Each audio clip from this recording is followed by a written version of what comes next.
a whole 90 minutes. Now the whole floor can have an open session to give their suggestion. Ni kitu gani ifanyike, because we know Laikipia ni yetu yote. So wananchi wameongea, we'll have expert wataongea, but there will be an open mic, at least everyone to have 3 or 5 minutes to give suggestion na kutoa dukuduku lao. Dukuduku ni hasira. Kama kuna hasira mtu anataka kutoa leo, aweze kuelezea nini kifanyike, lakini hasira iwe nzuri. Isiyo hasira ya kubomoa, si ndio hasira ya kujenga. So with that, I will have Anastasia. Unanisikia? Ndio Melania, nasikia vizuri sana. Thank you so much. Jamani, naomba karibu utuambie kwaweza ni kina nani, sauti ni nini na kwa nini Laikipia. Karibu. Thank you so much Melania. Thank you for a wonderful opening remarks from you, and thank you for everyone who is already in the room. Hello Laikipia. I've never been there, but I hope I will be there soon. Mambo vipi we say in Tanzania, and greetings from Dar es Salaam. I hope you are all doing well this morning. Yeah, let me just start by saying karibuni sana all of you. We feel so honored. Samahani Anastasia. Yes. Naomba tuone video. Watu wanalalamika mbona tunaona jina lakini hiyo sura nzuri hatuioni. Oh, the network where I am. If I will switch on the video. Wewe fungua tuone uso, alafu baadaye utakwenda kutembea ili tuone tunaongea na nani. Sikia tunaongea itakuwa jambazi. Okay, angalau waone uso wa Anastasia. Umeona Yes.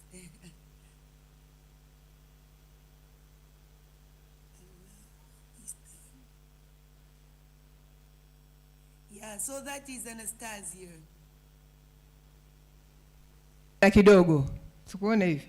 Ama inuka juu. Yes, that's Anastasia from Dar es Salaam, Tanzania.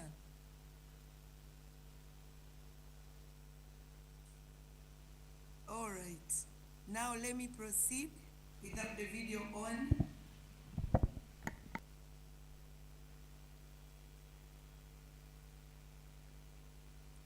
Sawa. Yeah, so I was saying karibuni sana. All of you, I heard that we have the county secretary, the chief of staff, honorable members of the county assembly, chief officers, directors. We have civil society partners, and most importantly, member of the community, the citizens. Yeah, and it's really great to be with you, even if just virtually, from across the border here in Tanzania. So my name is Anastasia Rugaba.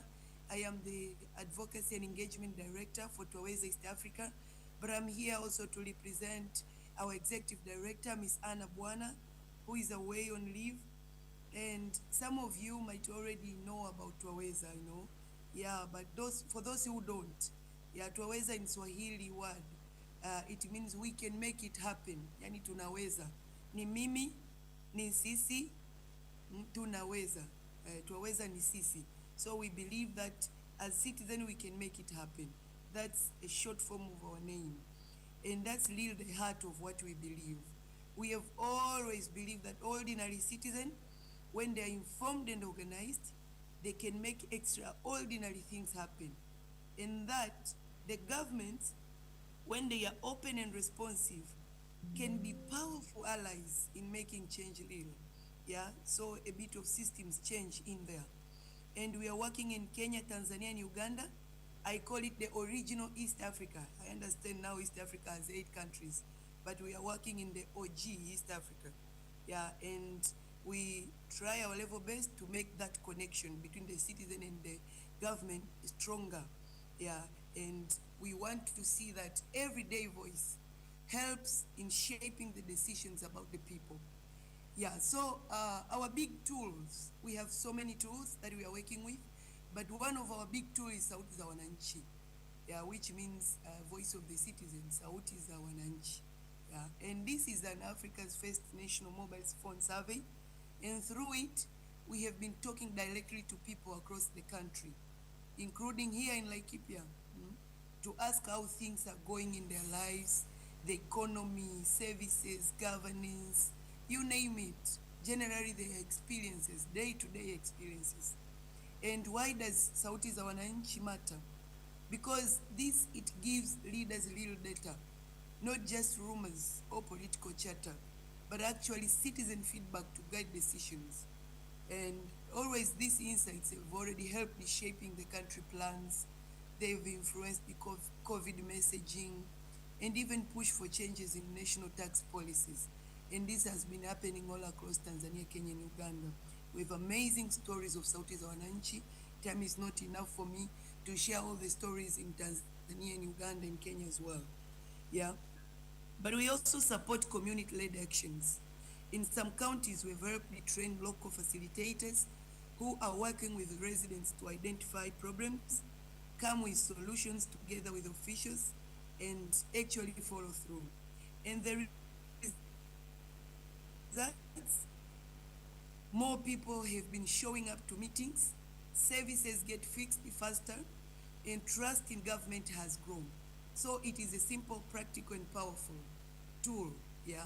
And we are also big believers in open civic space. We always want to making sure that people can speak up, people can ask questions, and people can participate without fear. So since 2019, our partners have helped improve our challenges.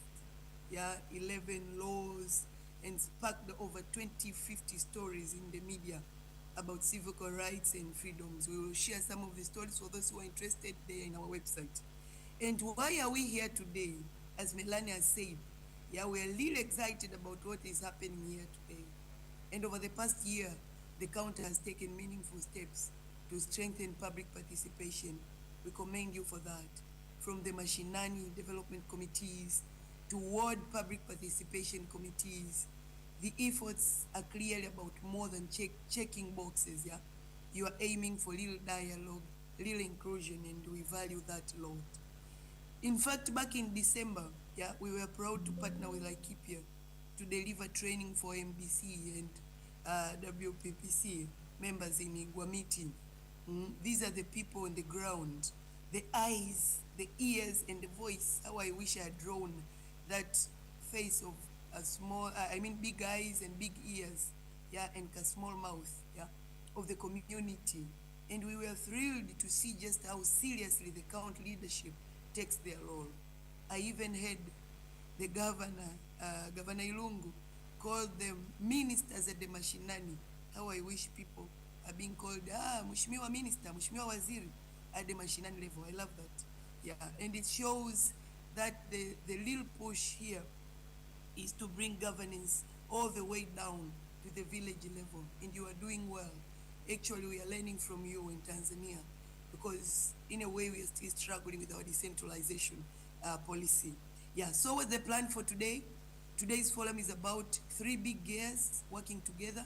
1, citizen voice via data from Sauti za Wananchi, which we'll be sharing today. Dr. Sierra is ready. And 2, community action through the animation model. Yeah, in Tanzania we call them uragibishi. Through the animation model that brings citizens and officials together to solve problems. And 3, civic space, where people feel free and safe to speak up, ask questions, and take part. So when these 3 gears stand together, you get the feedback loop.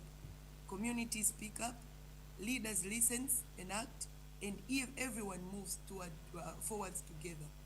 So finally, as we kick off today, I just want to say, let's keep it open, respectful, and real.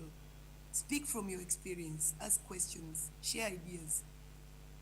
Whether you are an official, a civil society partner, or a community member, we are all here to learn from each other and find ways to make Laikipia even stronger. And mind you, we are learning from you. Thank you again for having me. I will be here throughout. And even though I'm not there physically, but I'm real honored to be part of this conversation. Once again, asanteni mno, ninashukuru sana. And Melania, please, let's get started. Thank you, Anastasia. That was very detailed. Asante sana to setting up that context for us. I was called outside. I have to say that was almost a call of police on me. Nikambua, I cannot dare speak about county without observing all protocol. And I had to explain to to the relevant person that I know CSO business and community business. Unfortunately, they have to forgive me for not knowing protocol or business. So for our next session, as I've mentioned, to welcome on behalf of the governor, CS County Government, Bwana Koinange Wahome, I will allow protocol to be observed. So I will call the Chief of Staff, Bwana Wambugu, to come and do what they usually do for that process. Because I, Melania, might be accused of insubordination. Wambugu, please, karibu. Asante. Okay, thank you, Melania. The issue of a protocol is not something like it's of life and death, but it's just about a tradition that we have observed, and so even today we'll do the same. Okay, so first is to thank you so much for this forum, and even for choosing Laikipia. I know, and I want to assure to us that when we talk of the voice of the people, Sauti ya Wananchi, you could not have gotten a better person to do that than Melania. I'm saying that because I have a history with her. I know you have gotten the voices of the people from very remote areas of this continent. And I know, being in Laikipia, I know she feels like she's in London. Because I know the reason why I'm saying that. Okay, so I'll be very brief. And I want to start by recognizing those people from the county government who are here. We have the county secretary, Bwana Koinange Wahome. We have the CC for water and environment, Madam Leah Jerry. We have the chief officer in charge of trade, is usually trade and tourism and cooperatives. Bwana Samuel Mahiga Juki. Yes, I was trying to save on time and just mentioning one name. I can see we have our director of budget, Bwana Kingori. We have the sub-county administrator, Bwana Alex Mwagi. I can see we have the CEO for LCDA, Mr. Kakuga, and I know there are still some others. Oh, there's some other, why did you have to sit at the rear? We have this, the CEOs for Enterprise Fund. Please just come a little bit in front. Good, and I know we have a representation from various CSOs that we have within Laikipia and the members of the community. So I'll just be brief to take this moment to welcome you to Laikipia, and that is on behalf of His Excellency the Governor of Laikipia, Honorable Jocho Irugu EGH. I take this opportunity to warmly welcome you to our beautiful and progressive county. We are truly honored to host you today for this important engagement. We are especially grateful to Traversa East Africa for choosing Laikipia as a key partner in this crucial baseline survey, which is a powerful initiative aimed at listening to the voices of our citizens on how government engages with them. This aligns perfectly with our deep belief that governance must always begin with the people. As many of you are aware, public participation is not a favor. It is a constitutional right to all Kenyans, well anchored in Kenya's supreme law. In Laikipia, we take this seriously under the visionary leadership of His Excellency the Governor, and our government has been and remain people-centered, where decisions are not made in isolation, but guided by the aspirations, needs, and voices of our people. There was a time, and we all remember that, in history when decisions were made without consulting the people. You know, those days when bridges would be built where there were no rivers. Cattle dips would be built where there were no cows. And also so mills were promised to be built where no tree, even one, stood. But now we are happy that that era is behind us. So today we embrace the new ways of leadership that listen first, then act. So we thank Ketowesa for being a true partner in shaping the future of public participation, and we appreciate that your efforts are helping us build a culture of responsive and accountable governance. So to all participants gathered here today, I urge you all, please speak openly. Share your thoughts freely. This is your space. Your voice will not just be heard, it will help shape and practice the policies that we want to develop in public participation. So what you say here today will help us make governance better, more inclusive and more meaningful. So once again, I want to take this chance to welcome you to Laikipia County, and that is a county where the voice of the people will always come first. So asanteni sana na karibuni. So I take this moment to welcome the, let me cut the protocols a little bit, Madam Melania, for your sake.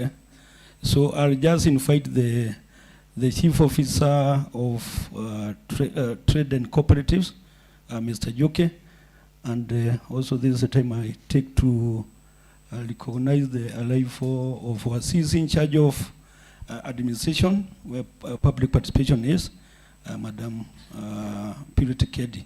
So, karibu sana Bwana Joke, so that after that, I think you will invite Madam Leah. I know Melania is really concerned about gender, so yes, I can see. So, karibu sana Bwana Joke. Thank you so much.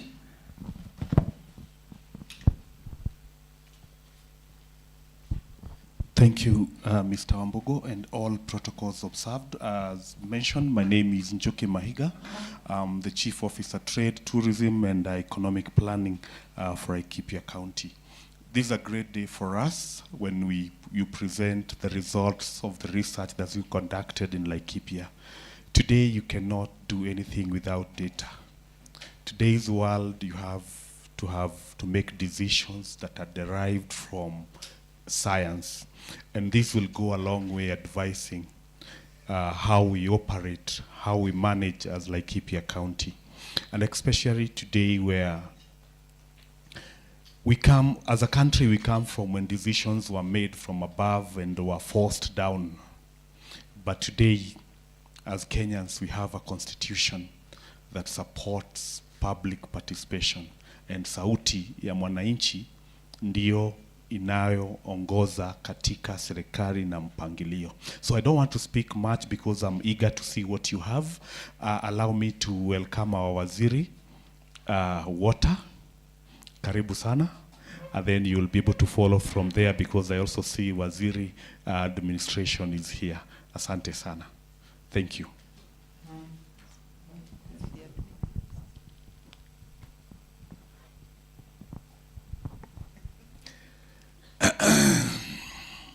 I'm guided na asante. Katika muktadha wa kuendelea na kufuata protocol, naomba ni muinvite waziri Kendi, karibu. Because it is their department that is hosting the event.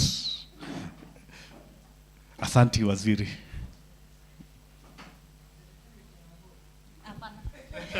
I wanted to understand the protocol.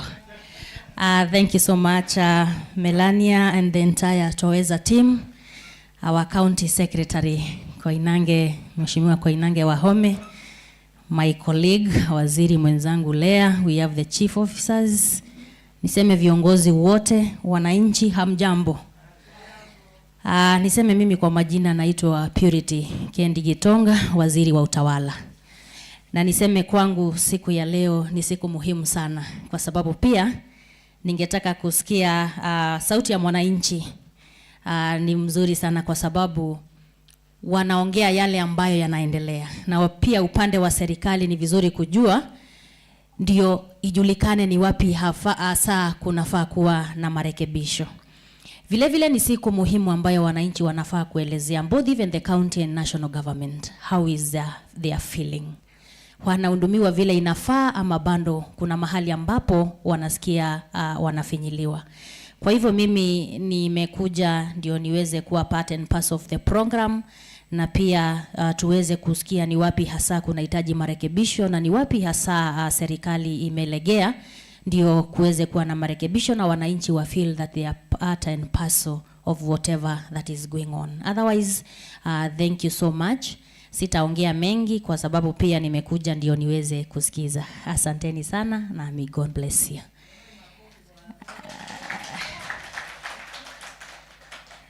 So sijui nitarudishia, nitamwalika nao Madam Lea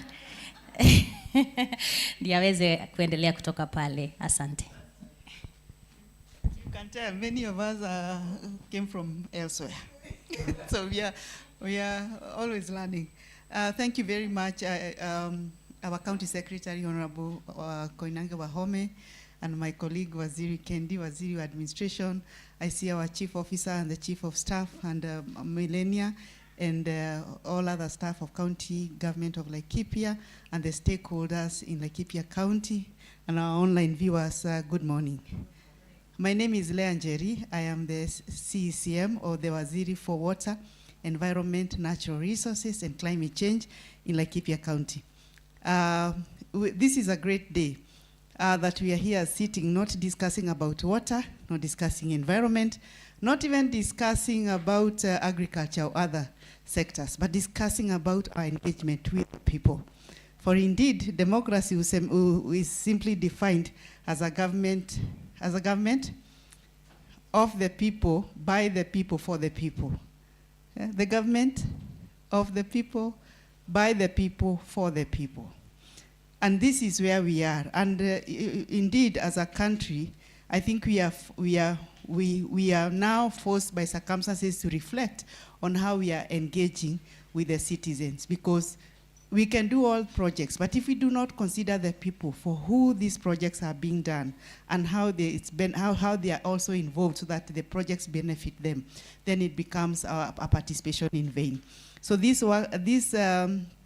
conversation is very important, is very relevant at this time in this country, and we are excited that as we engage with you, we are here to look at what we may not have done well and what we can do better, so that we make everybody feel that they are also part of government, because every voice counts, even the voice of the children. I do not know whether Taweza had an opportunity to find out whether the children were also consulted, because I know that in this county we have had, for instance, Pioneer Child Development Program that is very actively involved in engaging children in a lot of development work, including areas of climate change and agriculture and environment. I would want to know whether also that did happen, because their voices matter. Remember, we are all growing and exiting the stage, and we shall hand over the baton to the children. So they need to see us in action, talking to everyone, because kila mtu, mradi yuko uhai, that person matters, and their voice is very important. So I am excited to be a part of this conversation, and I look forward to see how it's going to end and how we will continue to push this conversation forward as we implement our projects in the budget that in the financial year that we have just started. Asanteni sana. And now it's my single pleasure to warmly welcome our County Secretary to give his remarks. Karibu sana, County Secretary. Thank you very much, Waziri Lea Njeri, Waziri Purity Kendi Gitonga, Chief Officer Samuel Njoki Mahiga, and then we have Chief of Staff Bwana John Wambugu. We also have other colleagues ambao tunafanya kazi na hawa katika serikali gatuzi ya Laikipia, wananchi kutoka pembe mbalimbali ambaye mmejumuika na sisi kwa kikao cha siku ya leo, Waweza ambao pia wameweza kutuwezesha kuketi katika kikao cha siku ya leo. Na wasalimu asubuhi njema, hamjambo? Pia mimi si jambo, nashukuru sana. Kwa wale labda ni wageni, mimi kwa majina naitwa Koinange Wahome, nikiwa na hudumu katika serikali gatuzi ya Laikipia kama katibu mkuu na mkuu wa utumishi wa umma, County Secretary and the head of the County Public Service. Nitaomba tu ruhusa kidogo niweze kusoma speech kidogo tuliweza kutayarisha hapa, alafu tutakuwa na wakati mwingine ambao tutaweza kuongea kwa ile lugha ambaye tunaelewana sawa sawa. So, distinguished guests, esteemed partners from Taweza East Africa, honorable members of the County Assembly of Laikipia, fellow county officials, representative of civil society, respected community members, ladies and gentlemen, good morning. It is with deep sense of honor and responsibility that I stand before you today at this important forum, the launch of Sauti za Wananchi in Laikipia County. On behalf of the county government of Laikipia and His Excellency Governor Joshua Wakahora Irongo, I extend our heartfelt gratitude to Taweza East Africa for choosing to walk this transformative journey with us. This partnership is not merely a collaboration, it is a testament to our shared belief that development must be rooted in the voices of the people it serves. Today's event marks a bold step forward in our collective mission to amplify citizens' participation and ensure that public service truly reflects the aspirations of Laikipia's resident. The theme of this forum, Residents of Laikipia Speak, Citizens' Views on Economics, Democracy and Engagement, resonates deeply with our governance philosophy. At a time when counties across Kenya are striving to align budgets with local priorities, listening to our people, it is not just a constitutional obligation, it is the very heartbeat of sustainable development. Ladies and gentlemen, development is not about imposing solutions from above. It is about co-creating opportunities with the people. When we speak of building roads, improving healthcare, or enhancing education, we must ask, whose roads, whose health, and whose future? The answer lies in the lived experience of our farmers, traders, mothers, youth, and elders. They are the very people who wake up daily to navigate the realities we aim to transform. Public participation is enshrined in our Constitution, Article 118, but its true power lies beyond legal compliance. It is the practical compass that guides our policies, ensures they are not just well-intentioned, but grounded in real need. This is why Laikipia County has invested in robust grassroots structures, that is ward public participation committees and mashinani development committees, to ensure that citizen voices are not just heard, but integrated into actionable plans.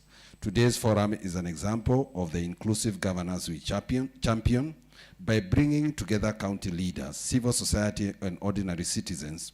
We acknowledge that no single entity holds a monopoly on solutions. True progress demands that we listen to the farmer in Kinamba, the shopkeeper in Rumuruti, the teacher in Nyahururu, and the herder in Mukogodo. Their views are not stories, they are the data that drives meaningful change. The findings we will explore today from Taweza surveys are more than statistics. They are stories of hope, struggle, and resilience. They reveal gaps in service delivery, highlight successes, and most critically, point us towards the unmet needs of our people. As planners and policymakers, we must approach this feedback with humility and a willingness to course correct where necessary. For instance, if the data shows that residents prioritize better maternal health care over a new office block, then our budget must reflect that priority. If small-scale farmers in Ngarua demands access to markets more than a water pan, then our programs must adapt. This is the essence of people-centered governance, a governance model that treats citizens not as beneficiaries but as co-architects of their own progress.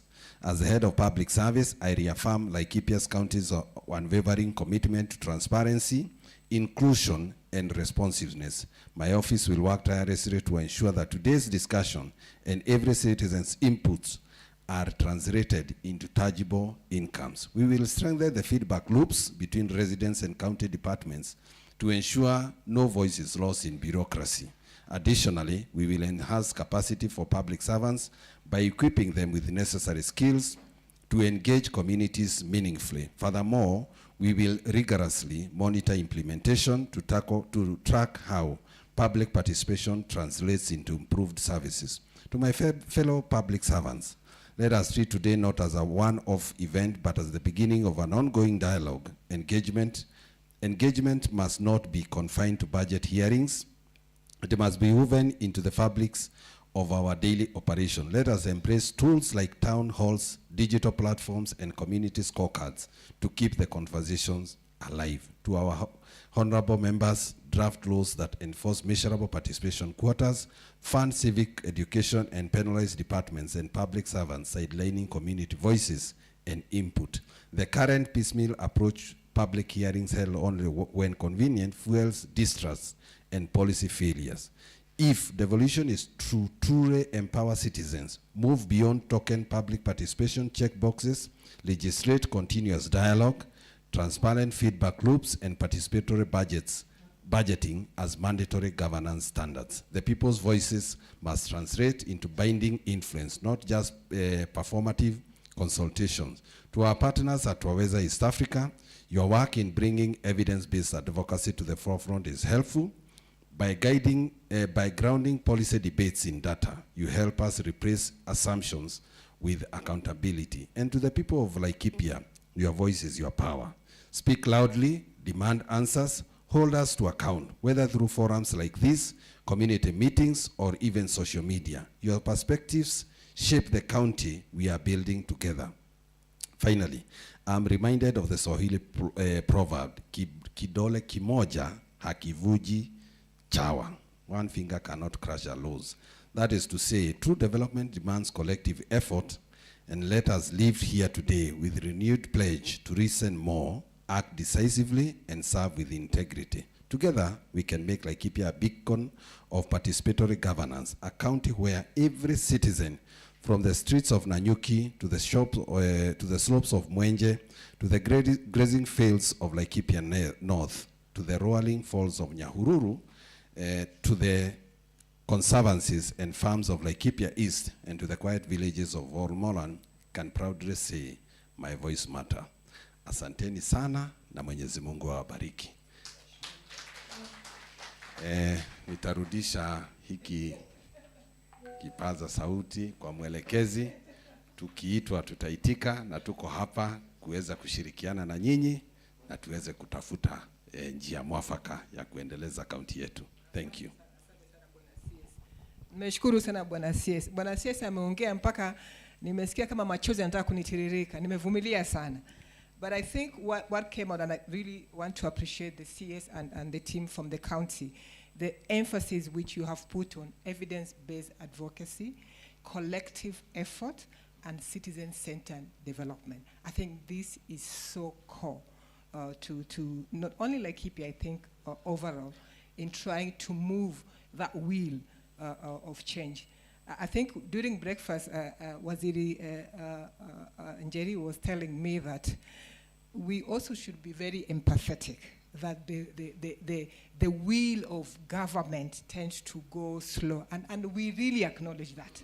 And I think that is why we are all saying, pamoja tunaweza. Kwa sababu ili tatizo la Laikipia ni letu lote. Sasa najua kwamba ofisi za serikali zitakuwa na matatizo yao, wananchi watakuwa matatizo yao, lakini lengo mwisho wa siku ni tuwe na suluhisho ambao linatusaidia sisi sote.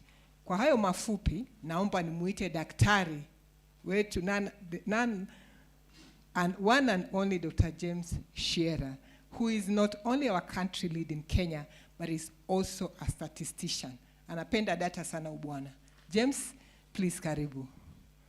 Tuambie watu wa Laikipia wanasemaje. Nashukuru Melania, Kiswahili changu sio kizuri.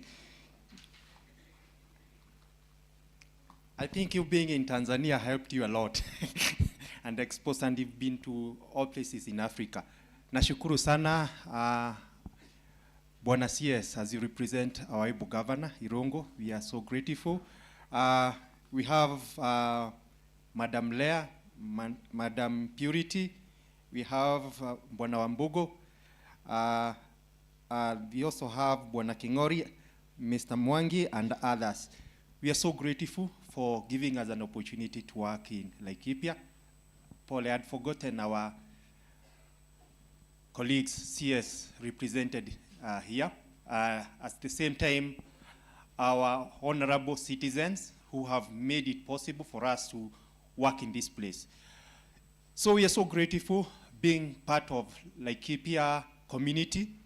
For so many days we have been here traversing, like the other day, yesterday at around 7, nilikuwa Nyahururu, coming all the way here because these are very important engagement for us.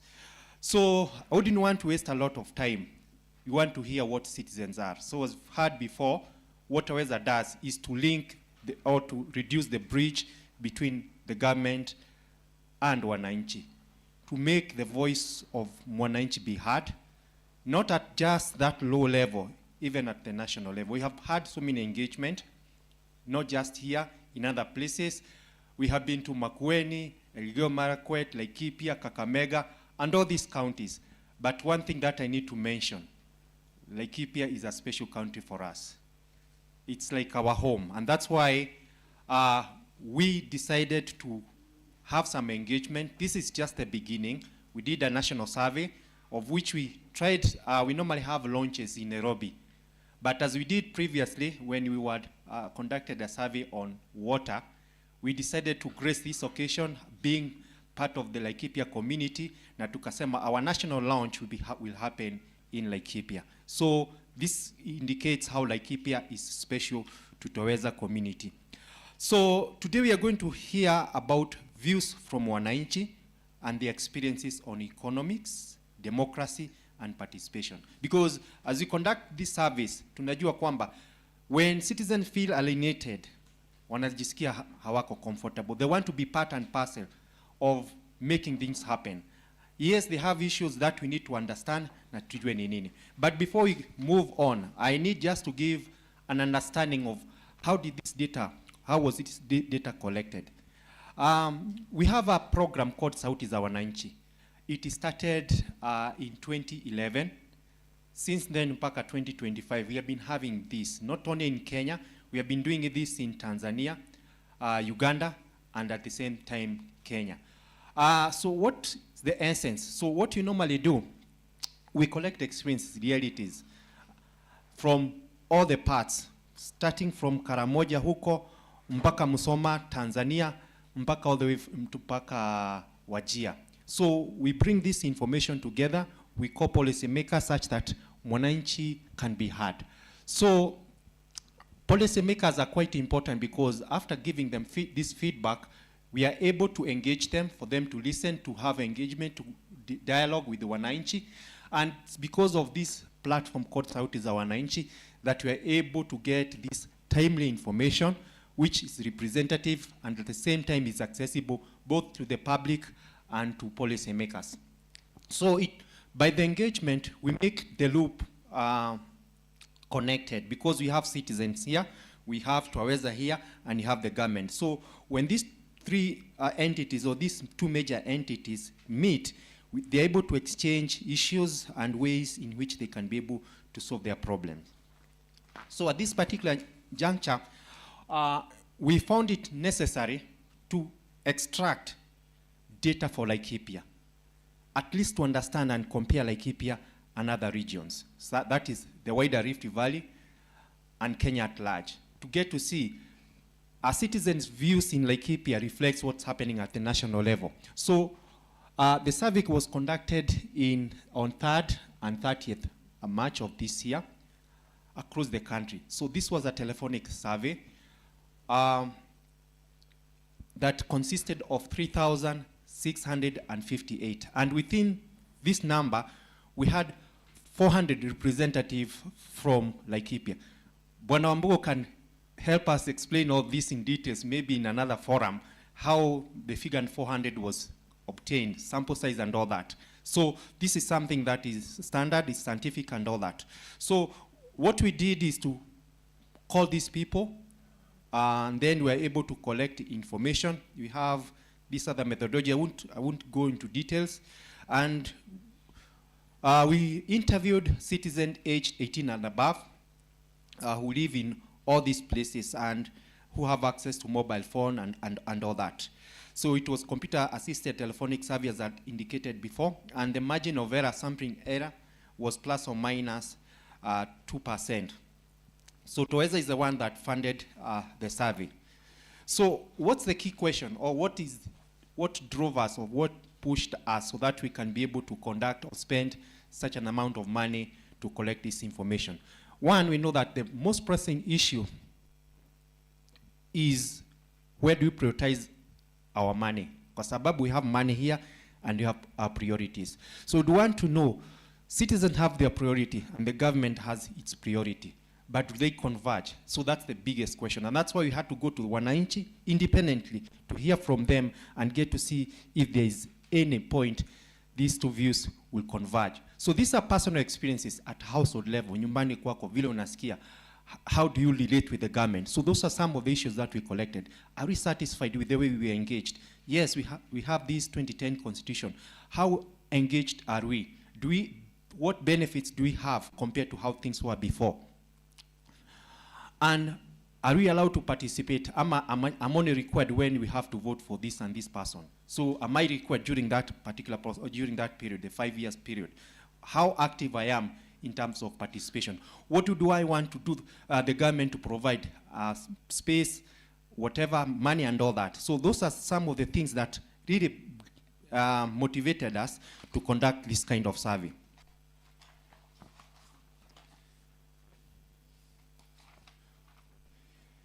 So we move to insight number 1. It's on economy. Tunajua kila kitu, pesa, pesa, pesa.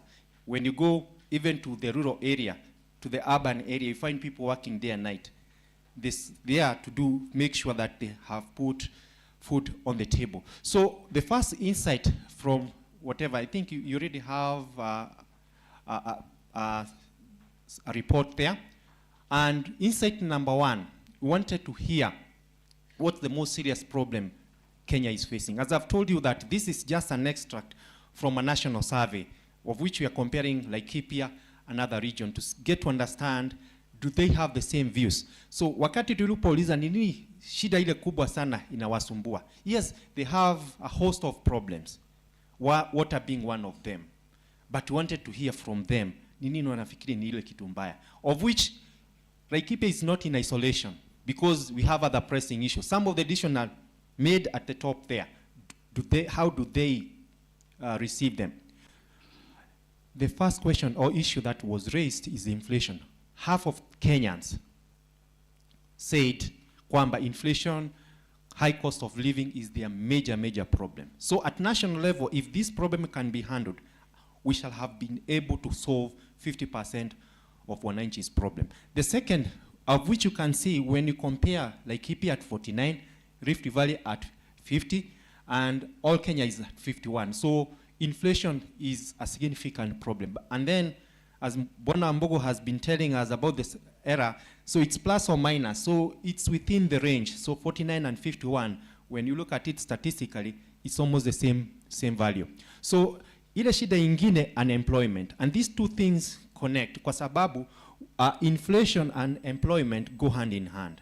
So you can see if money issue, job creation and all that, if it's well addressed, like we'll be able to solve almost 90% of the problems that we have. And as you can see here, the pattern seems to be the same. Number 3, ilikuwa ni health. Someone said, when a certain major disease, ama one of family members is in hospital, you find them selling pieces of land and all that. So to Wananchi, that's a major issue. It came number 3. Then, and when you look at the national level, as you can see, corruption is number 4 in Laikipia. but at national level is number 3. So I don't know what I need to say. Maybe I need to commend county of Laikipia, because when it comes to corruption, hiyo iko chini compared to how things are at the national level. The same thing even at Rift Valley, corruption is at the top. But as you can see, the pattern is not changing all that much. Kuna hii lack of Taifa Care, which is also linked to mambo ya health. We have hunger drought, 13%. Crime is also an issue, of which if you go at lower level, at ward level, it varies from Laikipia East, North, and West. We have quality of education, number 10, public transport, 10%, and high taxes, which affects people across the country. So in a nutshell, if we're able to address cost of living, issues to do the employment, health services, we improve on them, we'll be able to have, we shall have been able to solve a lot of problems. So what do we do? And that's why you have to have this dialogue to get to know which mechanism or how do we prioritize in terms of budget allocation so that we can be able to address these challenges. Insight number 2 indicates that Laikipia residents' experience on economic stress is broadly in line with what's happening at national level. Because what we asked,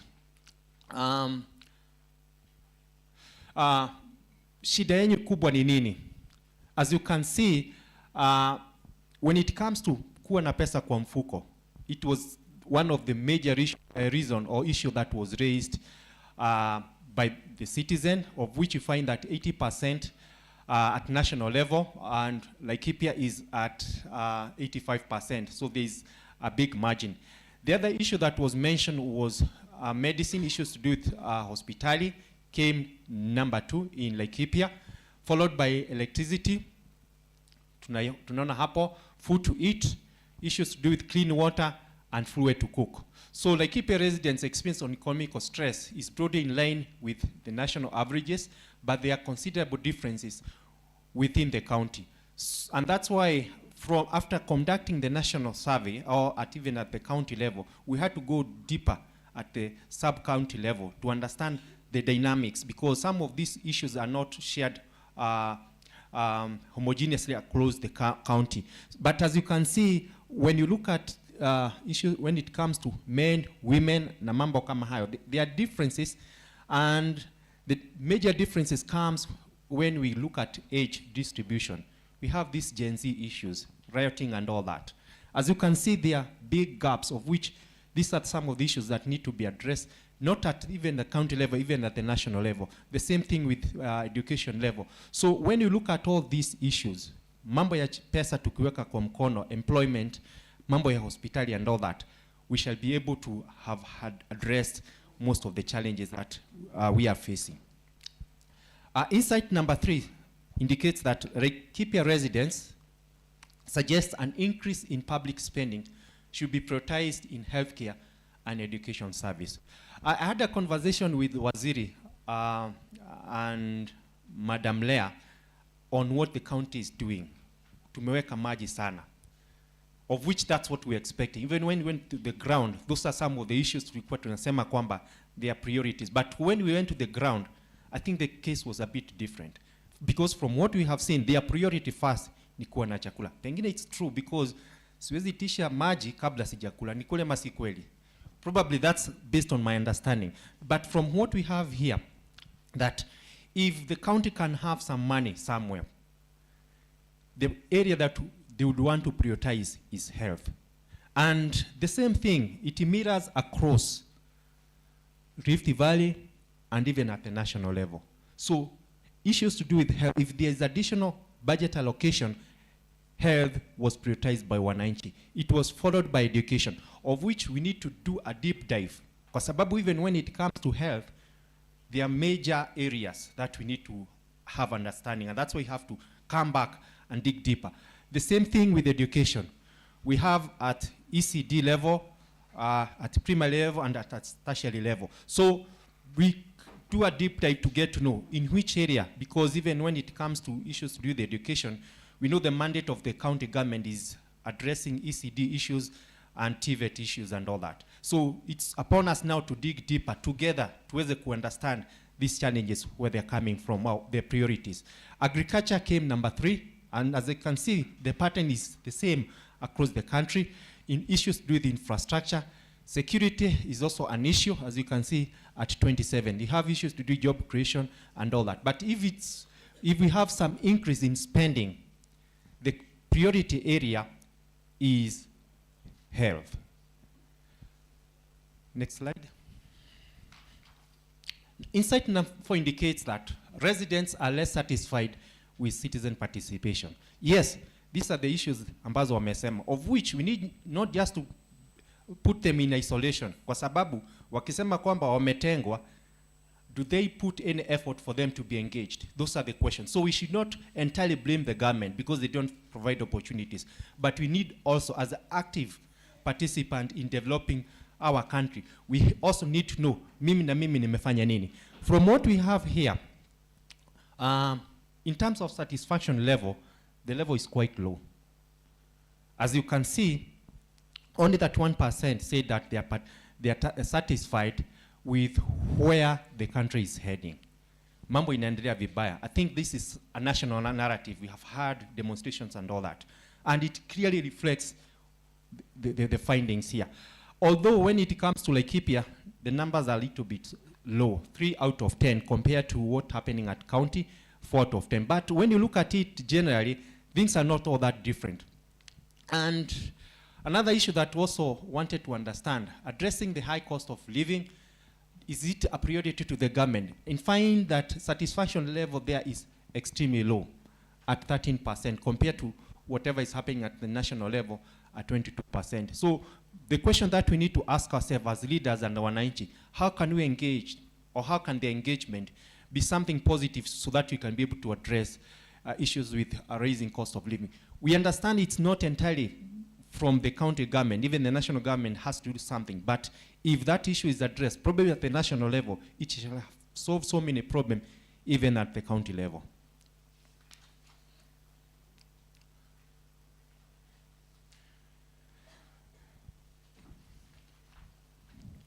Now, insight number 5 indicates that most Laikipia residents are dissatisfied with how democracy has been working in Kenya over the past 3 years. We understand the 2010 constitution indicates or gave Wananchi power to be engaged in one or another. But Wananchi were trying to assess how have things been for the past 3 years. Are they more engaged? Are they satisfied with the way democracy is working? And when you look at those who are satisfied, the number seems to be a little bit low, and compared to those who are completely unsatisfied. 60% of Laikipia residents say that they're not satisfied at all, compared to the national averages of 52% or half of the Wananchi. So what does that one indicate?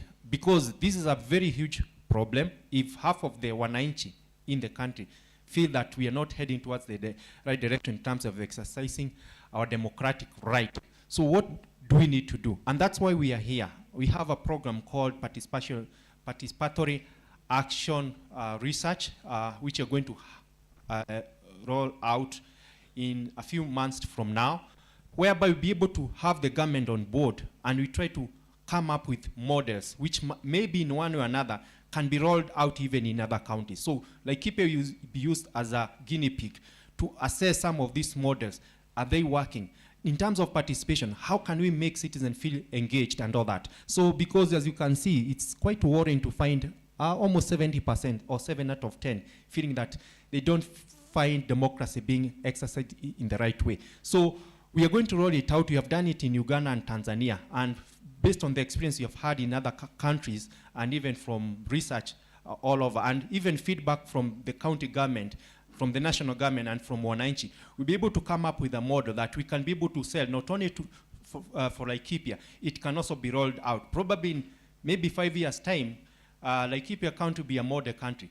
Allow me to say this, although I wouldn't want to point out, like in the past 10 years or 5 years, we had a model country whereby many people used to visit. Let me not mention the county.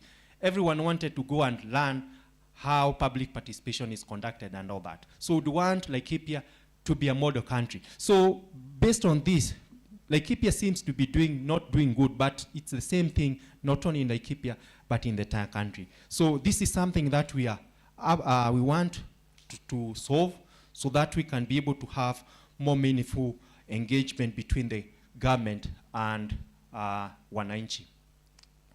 Insight number 6 indicate that Laikipia residents are broadly typical of Kenya. Okay, they feel that in terms of public participation, or the way they participate when there's an issue, whom do they discuss with and all that. We found that, and basically, although we normally point fingers to the government, hata sisi wenyewe, we are not proactive. Because when you have an issue, you tend to discuss more with your family member or with a friend, and you fail to raise that issue to the relevant authorities. Because from what we have seen here, shida si ya serikali, hata sisi wenyewe, we need to blame ourselves. Because as you can see, 76%, not only in Laikipia, across the country, whenever they have an issue, the immediate person they approach is their friend or their relative. Is it going to help us in any way? Itatusaidia kweli? So we need to change how we do things. So that's a very big number. Now, maybe if you are fearing maybe to raise that issue to another person, you can put it on social media. Sisi zote tuko WhatsApp and all that. But it's only 23% or 2 out of 10. We have all this platform whereby we can be able to share our grievances, but we are so reluctant to use even the platforms that we have, 23%, and it's the same thing across the country. Now, the next thing is, when you have a problem, or you have something that you think can be resolved by the county government, or even by the chief or any other person, we found how many people contacted public office, only 32%. So do we think our problems will be solved? What we do best is to share this with our neighbors, with our relatives, and if we fail to go to the right office, our problems will never be heard at any particular point. If 14% share this with the media, and where we need to engage fully whenever a chief baraza imeitwa hapo kijijini, only 40% or 4 out of 10 of Wananchi do attend. When it comes to political rally, only 31% or 3 out of 10 participate. Demonstration like what we had before. Sorry to say this, we have been traversing across the country and seen all that has happened. We found Wananchi seem not to be a little bit timid to air their grievances. So if things remains the way they are, do you think we'll ever be heard? No, it's not now upon the county government officials. Sasa ni sisi Wananchi wale tuko hapa. Do you think our problems will ever be solved? Yes, each and every time we complain kwamba hawatusikizi na nini na nini na nini. But do you think if you're not willing to share our problems to the relevant officers, do you think our problems will ever be solved? So it's upon us as we roll out the program that I had already mentioned. These are the issues that we need to address. We open up. Tutafute ule mtu anaweza to address, atufanye hii mambo tuweze kuelewa, awareness level will go up and all that. So those are some of the challenges that we need to address sisi kama Wananchi. Insight number 7 indicate that because we really wanted to know why are Wananchi so timid to air their issues. For instance, attendance at public participation meeting is higher among older residents of the county. So what we wanted to know, I found that 40% say that they attended public meetings, or 4 out of 10 of the people of Wananchi.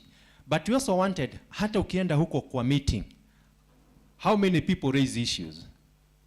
For example, if it's 4 out of 10, but when it comes to active participation in a meeting, we only found that only 24%, ama watu wawili tu in the community are the ones who are active. Now, are we going to solve this? Because we have put all the funds, kununua soda na nini, but when it comes to raising the issues, wewe tu nasemea huko nyumbani. But when you are given the right forum, only half of that number is able to actively participate in this kind of engagement. Na sasa shida, and I'm sorry to say this, when it comes to wanaume na wanawake, our women are lagging behind. And we really want to empower you so that even in such forums, you can be able to share your challenges. Because as you can see, men at 27 and women at 22. When it comes to rural urban, watu wa town wanasikia sisi tuko sawa. It's because there is more participation in the rural area compared to urban area. When it comes to issues to do with age groups, tunaona kwamba those above 50 seems to be more active. Now I think we need to change this narrative. There are these riots, Gen Z and all that.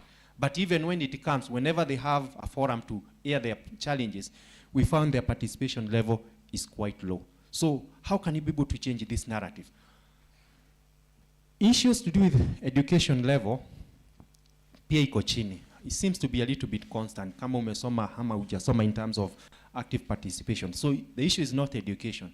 So we need to have this information to be empowered and also to feel that we have the power to air our grievances and be able to engage actively with those in the office. Insight number 8 indicates that awareness of public consultation and understanding of county planning process are both lower in Laikipia than elsewhere in the country. Now, the blame was on the citizen side, but is there a way in which sisi ambao tuko kwa serikali tunachangia to have low participation? Because from what we are seeing here, most people complained, even whenever such meetings are there, hatuambiwi. Because seen or heard of the consultation is taking place. So that's 42%, 34% compared to 42%. So in terms of being listened to, the numbers are quite low. Now, even when the documents are shared, understanding the processes, because one thing is, you can't engage on a process if you don't understand it. So we need to prepare our citizens, we as the government, to make sure if it's a document like this, I've digested it, packaged it such that even common Wananchi can understand. So one, promote awareness, and also the material that we are discussing, we need to make them easy for them, for Wananchi to engage with. So the patterns are the same across urban, rural, women, men, in terms of age groups and all that. Although when it comes to education level, there are slight differences. But in general, the numbers are quite worrying. So the county government need to do something to make it more meaningful, even when you have meetings, for Wananchi, first of all, to be aware. And besides being aware, for even to understand some of the issues, how the processes, such that they can have material now to challenge or to question on how the government works. Insight number 9 says Laikipia residents are somehow skeptical on how meaningful public participation opportunities really are. Maybe it might be an issue here, especially on how we do this. We know there are priorities, especially with how these things are conducted. And I'm happy that, although I'm not drumming up for Bwana CS, he has something that you shared with us on the kind of model in which can amplify on whether citizens are heard or not. Because one of the challenge issues that was said, hatusikizwi, it's like mambo already yamekuwa decided. Even my going there will not help in any way. So we need to change the narrative. And I wish whatever you said can be said in public, such that at least Wananchi can feel that he or she is heard. Because from the findings here, I found that how much do you agree or disagree with the following views? One, it allows residents to have a say, to be listened to, and to influence key decisions. Let's forget on what's happening huko nje. Twende in a family setting. You found some watoto wengine hakuna kitu wanafanya. Anasema mamu na dadi already wamedecide. So our input is zero. That's at family setting. You find that there's so much disconnected. The same feeling is experienced here because they see whatever we are there, our presence is what matters. But when it comes to decision, they are made elsewhere and all that. It allows residents to have a say, but not actually to have an influence on decision. Half of Wananchi in Laikipia think so. Kwamba things have been decided elsewhere. Our work is just to come and tick boxes na kunywa hiyo soda na mambo kama hayo. It's only really about informing us about what has already been decided, at 63%. So how can we change this narrative? There is a model county, allow me to say this, is Elgeyo Marakwet. Maybe we can go and benchmark and get to understand how this engagement works. And you found that hao ni wakulima and they do a lot of farming compared to Laikipia. Lakini wanacha kila kitu for them to go and participate in these forums. What makes them, what motivates them kuacha kupeleka maziwa so that they can go to that public meeting for them to discuss on how Fund A, B, C, D is allocated? What can we learn from what they are doing elsewhere? It's upon us to come up with ways. Probably, Bonasies, you can communicate this to the governor, because I know he has passion to engage Wananchi on how we can try to change a few things here and there, and we can have them buy into his idea, and they can also feel engaged. Insight number 10 indicates that most residents say that it is difficult to influence county decision and to access details of county government matters. So how can we make county governments? Yes, they're there on the website, on documents, but the Wananchi claims or say that they would want to understand the processes and have that whatever, so that they can be able to influence. So 26%, only 26% that it's easy for them to influence decisions, as I mentioned before. In terms of access of information, for instance, county budget registration plans and all that, of which I find it's like a paradox, because from what I heard from a representative from the budgetary committee and all that, you do a lot in terms of ensuring that even the Wananchi at the grassroots understands the budget allocations and all that and get engaged. But from the survey we found that wachache sana wanasema kwamba wanafikiri na haya mambo. So what can we do so that we can make them feel that even when I attend, I have some influence on some of the decision? So this is a big problem that need to be addressed. Insight number 10 marks the kind of the end of the survey or some of the issues that we had. And that's why I say that after getting this information, we decided now to come specifically to Laikipia. Forget about other counties. Come specifically to Laikipia to go to those vijiji, to those wards, and be able to have this information zaidi. And it was last month, it was in month of May and early June, we conducted a baseline survey, because I've told you we want to roll out an intervention, at least to understand deeper problems, which can help us be able to understand ways in which we can be able to address these challenges. So in summary, we find that there are 3 issues that we have discussed. Hata kama utasahau na mengine yote, we have 3 major issues that we have discussed. 1, economical status. Ya pili, it's democracy and governance. And when you look at issues to do with economical issues, we found residents overwhelmingly point out that cost of living iko juu sana. And because I'm being heard even at the national level, this is a serious problem to Wananchi, which they think that it's not the responsibility of them, the county government, even the national government need to help the county government be able to address this problem. The report repeats experience of having to cope without basic essentials on a regular basis. Mambo ya kukosa pesa, 80% from what we saw. Mambo ya kukosa mpaka chakula. Mambo ya kukosa mpaka mambo ya kupeleka watoto kwa hospitali and all that came prominently from the findings. There is a clear need for improvement, social protection, as well as better support from the county government for disadvantaged groups. It's only that we never went into the details, but when you look at the disaggregation, there are some groups kama wanawake, watu ambao wajasoma, watoto and all that, who feel a little bit marginalized and all that. So how can you be able to engage all these groups? When it comes to democracy and governance, it's a big problem.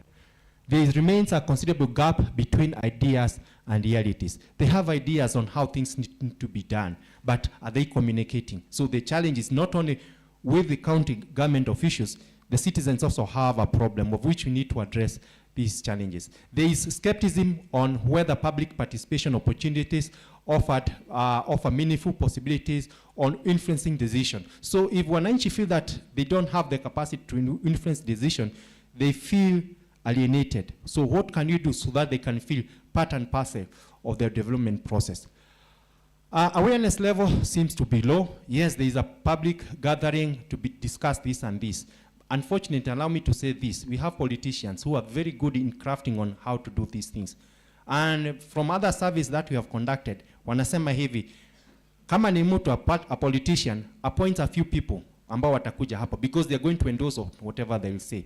They are going to support the agenda and all that. So the county government need to understand that politicians do take advantage of these forums so that they can drum up, so that they can be elected. So in principle, these are some of the issues. The county government have to have control on how this engagement happens at the grassroots level. For many citizens, processes of budgetary formulation, legislation development, and project planning remains unclear and inaccessible. Yes, we have set a certain amount for public participation for Wananchi to understand the budgetary process and all that.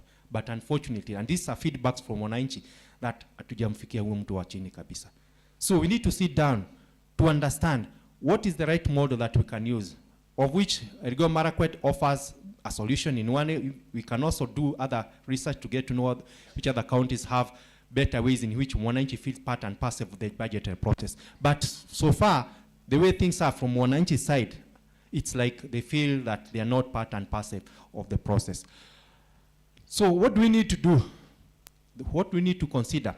To bridge the gap, there is a pressing need for county government to create more inclusive opportunities for citizen engagement, as mentioned before. Transparency is another issue. Si mambo tu inafanyika huko kwa county assembly and you fail to engage the Wananchi. They feel that they are alienated in that process. Target effort to build civic awareness. Awareness level need to go up, and capacity among the residents. We have sharing all these materials, but they don't have capacity to understand. Probably need to call a few people to enlighten them such that they can be able to go and share this information at local level. So in summary, where Kenya's devolution framework has potential to enhance local governance, where citizens feel more engaged, we need to do something. 10 years since the inauguration of the new constitution, yes, a lot has happened, but citizens still feel that they are alienated. So what can you do so that they can feel as part and process of the governance process? Addressing these challenges, we require a concerted effort and commitment from both the county officials, the national government, and at the same time even with Wananchi, because there's no way a door can be open and Wananchi refuse to go through. So if that happens, I think we are the people to blame ourselves. Finally, only then can the ideas enshrined in the Constitution translate into tangible benefits for all Kenyans, including residents of Laikipia, to feel that their process or they matter in the development process. If we fail to understand the challenges, the issues that have been raised in terms of participation and all that, I think at a devolution, ikiwa implemented in the next 100 years, we will not be able to move forward. What do we need to do? It's not just us, kwa sababu Tuweza cannot be able to do this. We have CSOs represented here. We need to join hands to help the county government, the national government, so that we can make the voice of Wananchi be heard. Asanteni.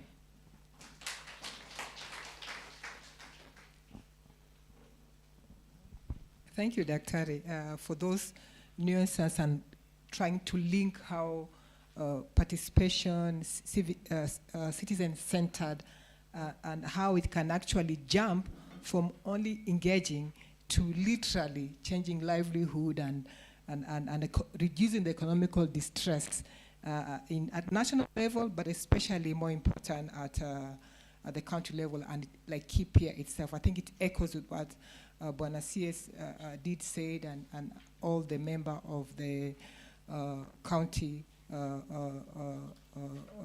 government. So I think we all have to agree that tumechoka kidogo. So in the next 20 minutes, we will tutachukua a bit of tea break. There is a tea just to the right. Watu wachemshe tumbo kidogo. Wale ambao pia wanataka kupunguza maji kwa mwili, there is just, ukitoka tu hapo pale Moses yuko, there's a washroom. I'm sure a number of us tare tumeona pale iko. After that, we'll have now our panelists, where we'll have our various experts from various fields, both from the CSO caucus, we have the county government, a bit of civil society, sharing their perspective, their view on a number of things which were raised here. What can we do? What is causing this? Why is it years later, James say 10 years later, CS amesema bado shida ni zile zile. Kwa nini inakuwa hivyo?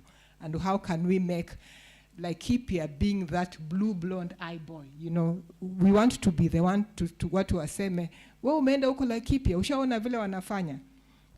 But before we go for the tea, before I release you, I just want to acknowledge the member of Women Caucus, the member of Country Assembly, Honorable Catherine Uminja. Please, where you are, to salimie kidogo. Honorable Mary Gadhoni, we have our MCA here. So kama ni MCA wa ward yako, kamata yeye, muulize maswali. And then Veronica, Honorable Veronica Ikunywa, please. Ikunywa. You'll have to forgive the Luo in me. The N is silent. Asanteni sana. So I wanted to just acknowledge those members of Country Assembly for being with us today. So let's take some 20 minutes, at least tea break. We stretch a bit. And then to Rudy, at least saa 5 na dakika 25. Ama kuna mtu na dukuduku anaona kwamba lazima aongee. There will be an open mic session. Lakini tulivyokubaliana tunajenga, si ndio eh? Sawa jamani, washroom, and then the tea is just to our right. Thank you so much. You can also network, kutana na watu, salimiana. Wale ambao wataki kuondoka pia mnaweza kubaki humu ndani. Sio lazima.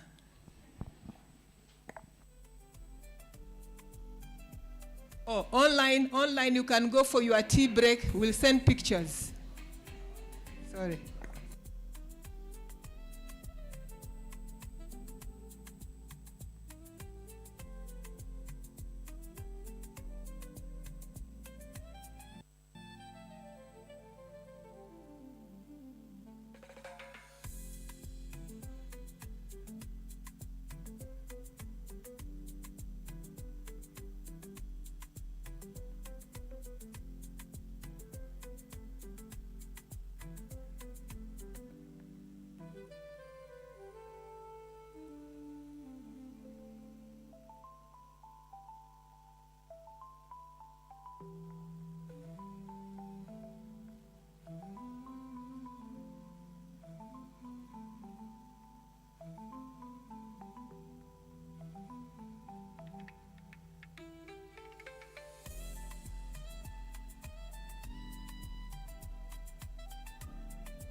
Cheer.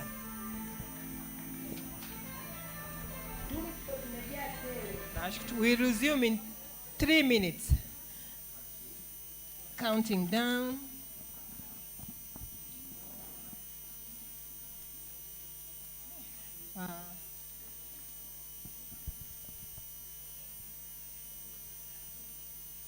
No, I'll use the word siblings. I want to use the other one.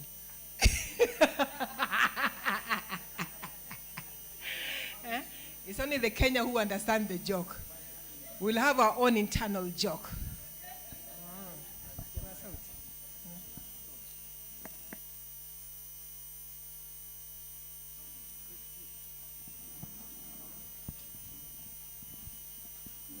Siblings. I have used a code language. So tuko sawa.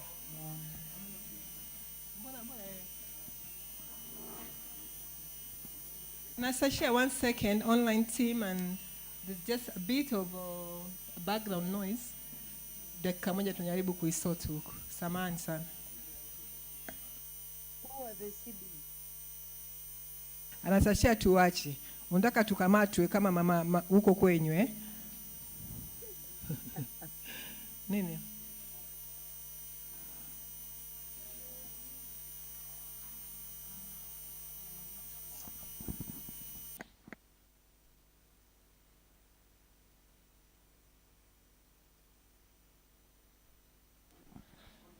Okay.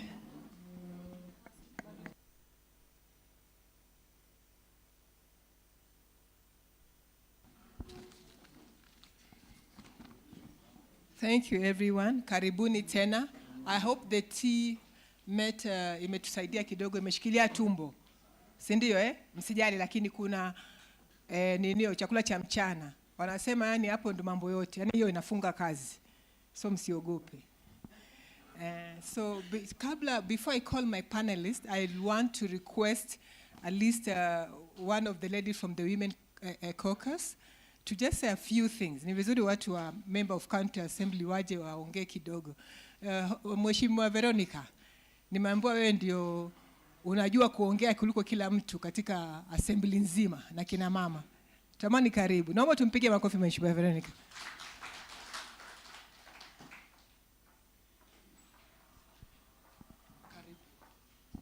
Asante.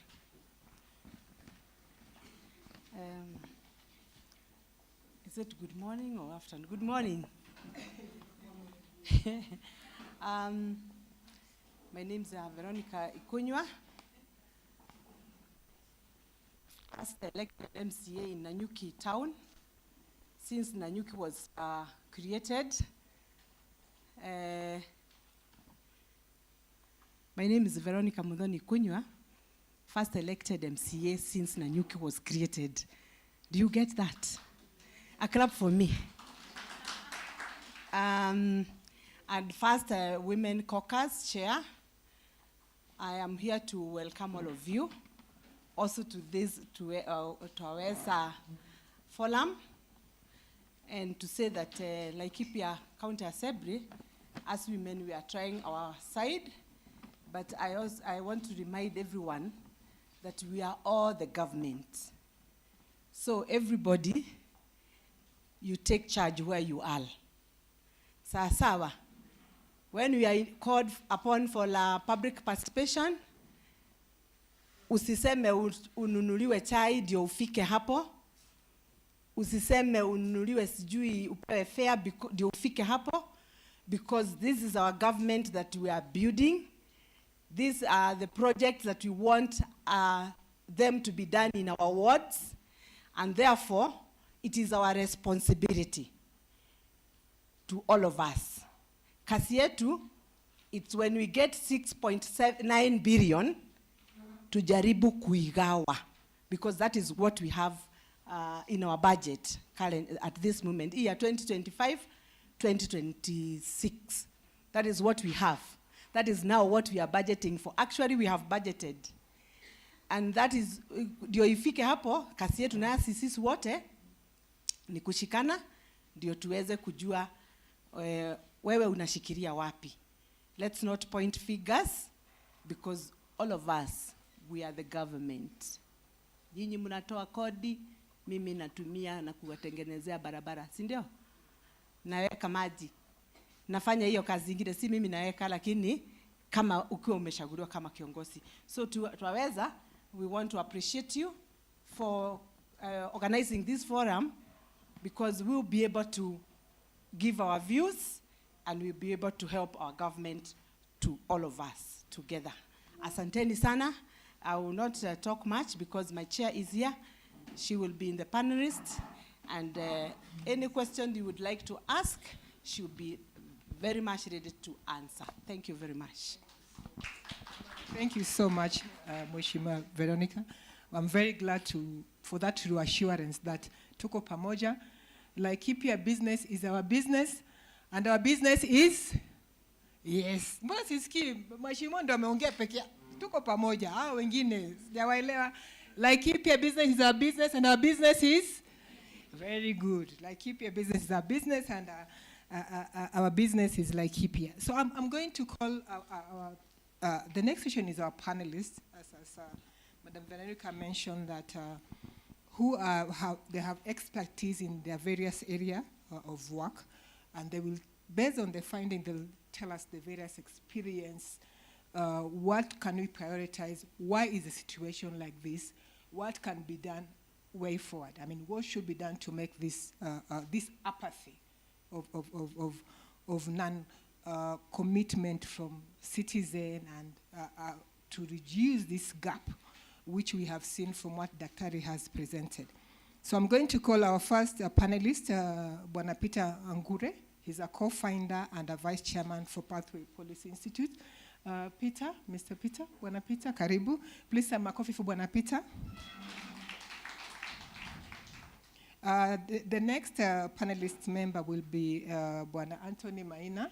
He's the program officer, gender advocacy, hand in hand East Africa. Karibu sana Maina. Tunashukuru for you to be part of the panelists. Angure has 12 years experience on advocacy and accountability work, generally, and issue on budget, and he's been part and parcel of evidence-driven civic engagement in Laikipia, while Maina is more on women empowerment, issue of MSME. So, Bwana CS, mambo ya enterprise, you have that program of your enterprise. I'm sure Angure umepata kitu kidogo. Tatuambia kama kakitu kameshawai kutoka huko. Walituambia wamewapatia vitu mzuri sana. And then third in the list we'll have Mheshimiwa Catherine Ominja. Please for her from Catherine Minja. She's the nominated MC for Laikipia County Assembly, and nominated MCA, and the chair of Women Caucus in the Assembly. Welcome, my dear. Asante. And then now next we'll have Waziri Purity Kendi. I know we have ambushed you, but we really have you to be very happy to have you here. The country, as you mentioned, Alish, the country administration coordinator, ICT and public service. We're very happy to have you here. Madam Purity, I think ameenda kuchukua. Madam Purity, please, there's a chair for you. Or sorry, Madam Lea. I'm sorry, I apologize.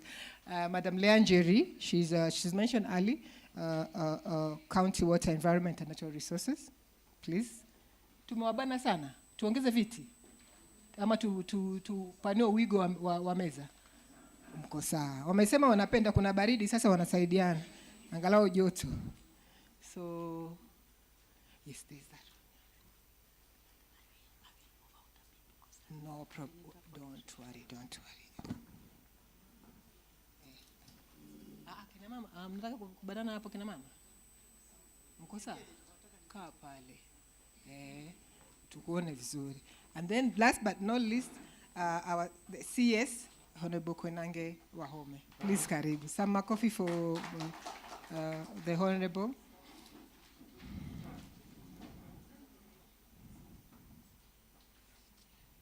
Yes. I come and sit there. Okay. I've been requested to.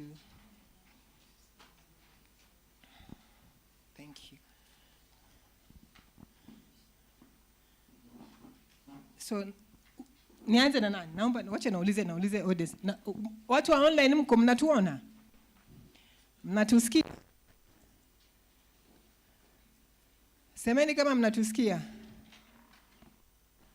Tunaona vizuri sana, tunawasikia vizuri sana. Tunashukuru. Sasa mimi nitatupa mpira kwa ninio kwa kamati yangu na wananchi hapa. Maana nyinyi wote wananchi alivyosema mheshimiwa. Naomba kuuliza nianze na nani?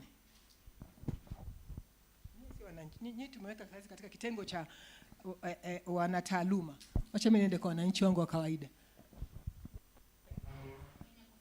Mwenye yuko katikati haya. Yuko women caucus. Sio ndio katika simu kwa 6? That's a trick question.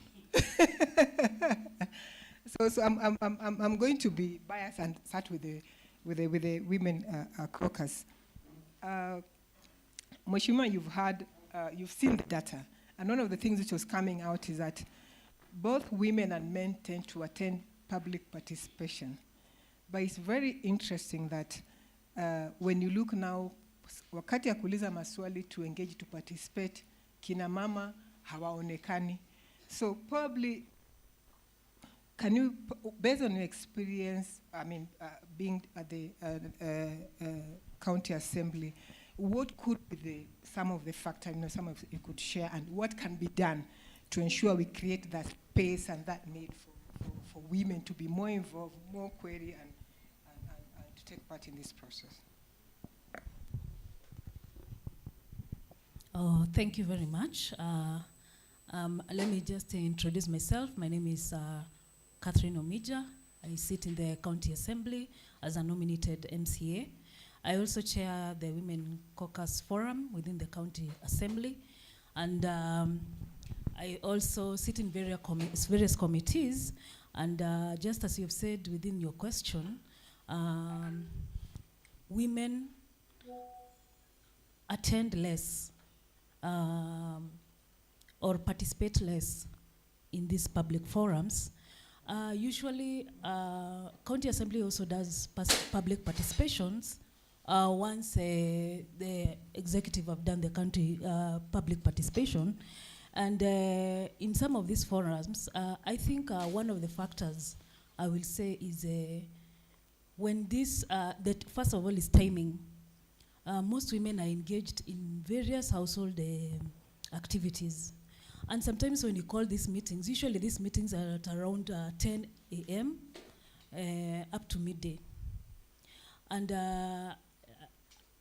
allow me to even mix with Kiswahili.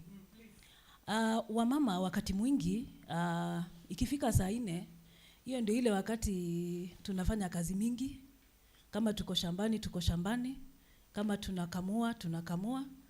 Majukumu mingi ambayo yako nyumbani inakuwa yetu.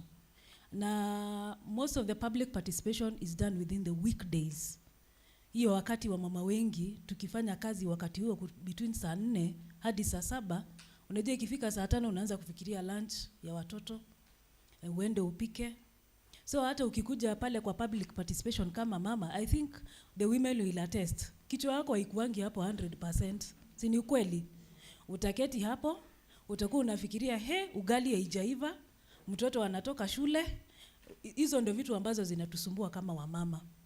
So ile participation yetu, hata kama tutaparticipate kiasi, we are not there 100%. Because a lot of things is going behind our heads.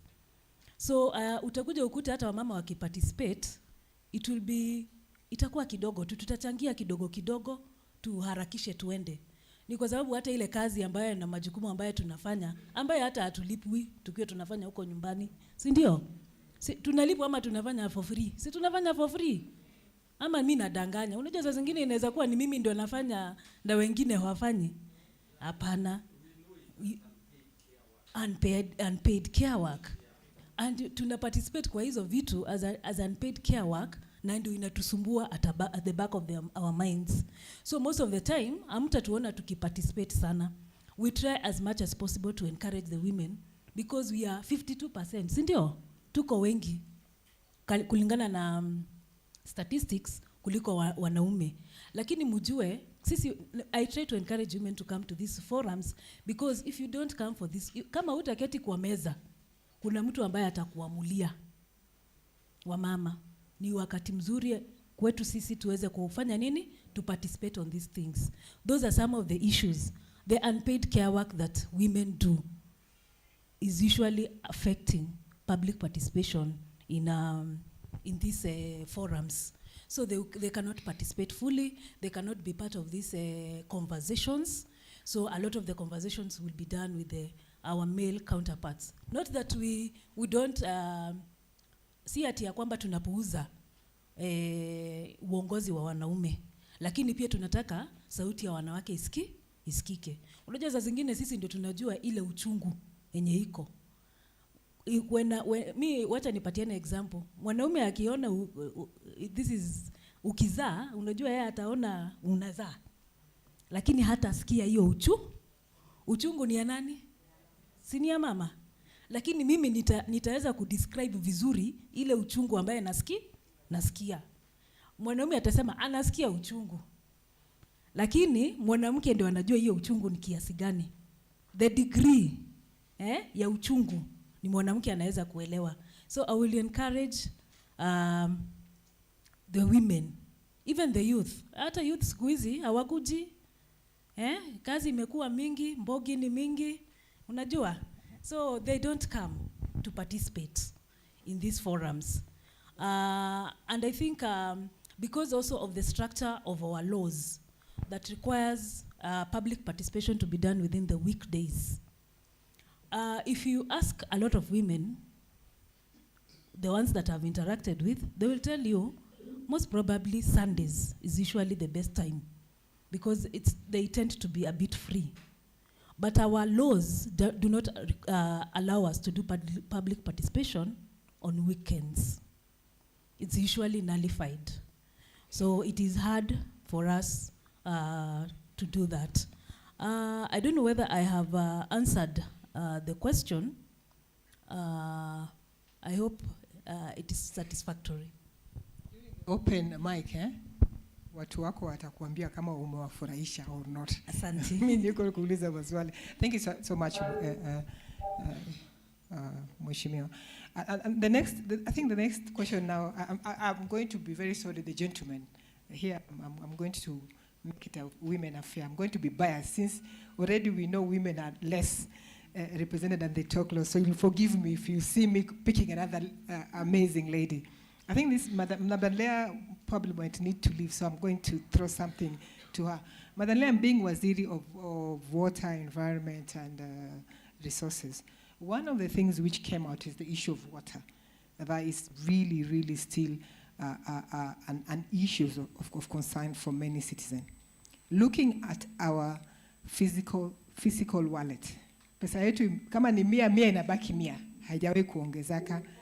So how do we ensure that these competitive priorities, kwa sababu CS nikienda kwake ataniambia Melana, mimi hata sasa kusikia mambo ya maji, nikienda kwa Waziri Purity ataniambia mimi mambo zangu za administrative na participation nataka ikue kipaumbele.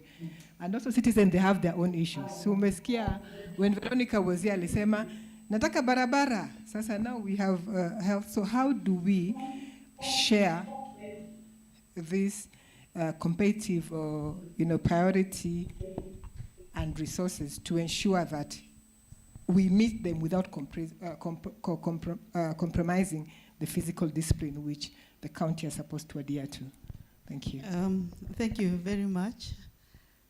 I want to maybe take a step back a bit and build on to what Mheshimiwa Catherine here has said. Na niseme ya kwamba one of the reasons why public participation is limited, it is because we have not fully operationalized the Public Participation Act. If you look at that public participation, it has articulated that we will have public participation at different levels. The highest level being the county, alafu next level inakuwa sub-county, and the convener for sub-county is the convener for the sub-county. The convener for the sub-county is a sub-county ward admin, And from the sub-county now we go to the ward level, alafu tunaenda kwa vijiji, then from there tunakuja kwa towns kwa sababu tuko na municipalities. So kama public participation ingeweza kuletwa karibu na mahali kina mama wako, ikikuja kwa village level, it means wamama wataweza kuparticipate zaidi. And then if you look at the Public Participation Act also, it has also given the very diverse channels of engagement, and this again has not been fully operationalized. For those who participated in the engagement that we were doing at X, did you see how well attended it was? And it had youthful people. Meaning that the youth have a preference for channels that are using technology, and we would be able to get them. But for the women also, because of I always say women are time poor. They have shortage of time because they have too much to do within the 24-hour clock. Face-to-face would be important, and especially if it is brought to where they are. At the same time, because of language barrier, that most of our documents are written in English. Na sasa kama unaenda kwa mama mashinani, awe ni mama ako upande huko Nyahururu village, ama awe ako upande wa north huko mashinani, kutakuwa na matatizo ya lugha kwa sababu tumeandika na Kizungu. Kwa hivyo tukienda katika kule mashinani tunakuwa na wakati wa kuwaelezea kwa lugha ambayo wataweza kufahamu na tukawa na mazungumzo mazuri. So in my view then, I think we have not operationalized, because in the public participation we only have the act. I have not seen the policy. Maybe it's there. Maybe I'm the one who has not seen the policy. I have not seen the strategy. I have not seen any implementation plan. I know that we do have the GRM, grievance redress mechanism, that communities wanaweza kuja na kusema ya kwamba hapa tuko na tatizo. We have that operationalized. But then if maybe we ask how many logs have come in of complaints, pengine hakuna channels zenye tunaweza kufanya. I know we are doing that within the FLOCA program. So I want to, the reason why I'm saying that and adding to what Mheshimiwa has said, because I want to go back to the question that you have said. When we sit in the offices as technocrats, more often we know, or we think we know, that's maybe the better word, we think we know what the problem is. And indeed, we cannot say that we do not know. But like Mheshimiwa said, the wearer of the shoe ndiye anajua mahali na mpinch. And maybe when it comes to budget allocation, what needs to happen is that we need to consult. And if the communities think that they do not need water, they possibly need an agriculture program, which I think is also very difficult to do without water, then they go for agriculture. They will not come back to you because they are the ones who made that choice and decided over water, sisi tunataka agriculture, ama tunataka healthcare. And as I say that, I get shocked, because if I look at how the rating ya maji ilikuwa hapa, water and sanitation, I am surprised, because nata nikiangalia budget ya hii mwaka 38.6% imeenda kwa health. Na unajua, what happens is that we plan and we consult with the people, but then we send it to the assembly and the final budget comes from them. So ikienda huko inapitishwa pia mabadiliko mengine. So utakuta ya kwamba kwa hii budget, health has always had the highest allocation. The second allocation is infrastructure. Now, truth is, I know we need roads, but I also get saddened because the kind of roads we do, tutaifanya leo kesho ibomoke, but is the second highest expenditure in the county government with regards to roads. Water, and we know the people who possibly said water is not a priority is probably because they come from Nanyuki, they come from Nyahururu, where there is water. If you have come from north, you know how difficult it is on water. But because we are the second lowest in terms of allocation kwa hii budget, sisi tumepoa 4.5%, na last ni trade. So sisi tunakuwa second last, yet water is a very critical need. So however, even with the limitation of resources, I think the satisfaction of the people would be achieved if we can consult with them a lot more, so that we now adhere to what they want. I am not discounting that we have a role as the technical people from the executive and also from the assembly, as the ones who deal with the budget finally. But I think we need to listen more to the people so that we can hear what their needs are. And try and also merge, because when you elected a governor, the governor had a vision, and you did not look at the stature of the governor, you looked at the vision the governor had, what he was proposing to do. So how then we merge what that vision that was sold to you and you voted the governor in, and the priorities that are coming from the communities. This is the conversation then a robust citizen engagement would be able to give us, so that we can fund water, and we are not fighting, I am in water, I am in this, I am in that, but now we blend this together through the conversation, and I think this is what we are here to do. Asante. Thank you very much, Waziri Leah, for that appeal that we need to be neutral in and be driven by need resourcing as opposed to yangu ikiwe ya kwanza. That is really great to hear that such sentiments are being pushed across. Again, my bias remain consistent. I'll call to Waziri Purity. I know, Waziri, you have had the digital governance push and citizen feedback portal to ensure that we have as much engaged citizen, and we don't miss the feedback loop from what Wananchi want, and to engage more with the executive and the team. But looking at the finding, we have almost a third of the people claim that they do not know where public forum happen. And some who attend, they are saying our input won't change the outcome. So I'm curious to understand, to see your perspective, and probably some solution which you can share, and for everybody to know, or some learning. What are the underlying factors which keep this awareness and influence and participation low, and what reform outcome can we be able to change, both administrative, cultural, digital, that can even build to ensure that this gap becomes smaller? Asante. Karibu, Waziri. Thank you, Madam Melania. Allow me to say that we have a very low turnout during public participation. Na niseme kiini ya kuwa na watu wachache wanapokuja ni vile jinsi tunavyofanya our advertisement. Kwa sababu ukiangalia wakati wa sasa tunatumia our website na vile vile tunatumia gazette notice. And with that kind of communication, especially we are living in a digital era, many young people will not be able to get the communication, and I'm saying this because the solution is to change the way we do our advertisement.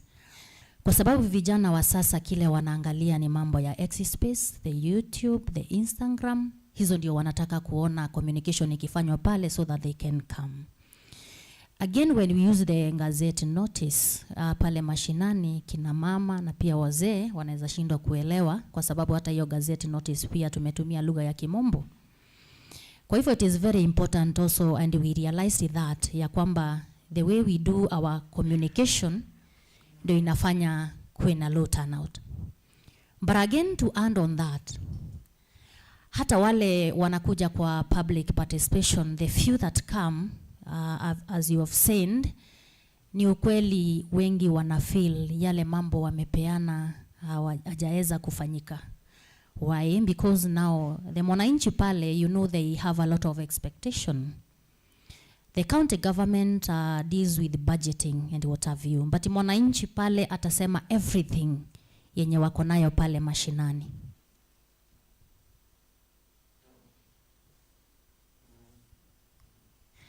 Mwananchi pale mashinani yeye anataka kila kitu ifanyike within a span of short time. They don't really, even if you talk about budgeting, tuseme tunataka barabara, tunataka maji, tunataka hii, whereas when you come to the government again, kuna priority in terms of budgeting.